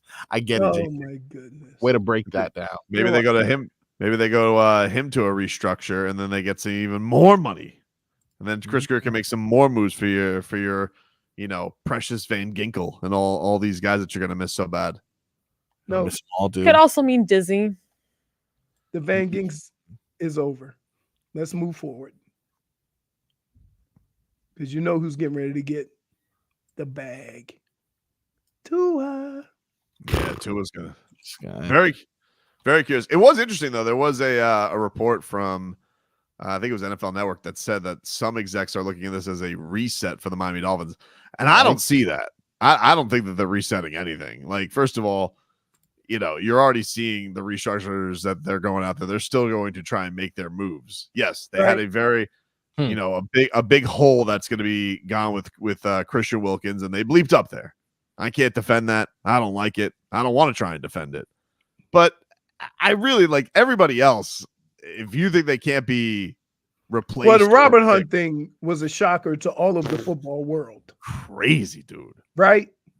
And That was by the the way, equivalent. That was the equivalent to the Hassan Whiteside deal. it did not please Luke Combs. Oh, angry. Absolutely angry. I mean, he has a valid point, though. I mean, he does have a valid point. You think Luke Combs going to write a song about Robert Hunt and how much money they gave him? While not paying their premier pass rusher. Yep. Which is hard to find. I want it Burns and not a Hunt. Now I'm stuck in a rut. My Panthers stink. My quarterback small. I wish I had CJ Stroud. Your quarterback is tiny. He's like little baby. Can he even see over Robert Hunt?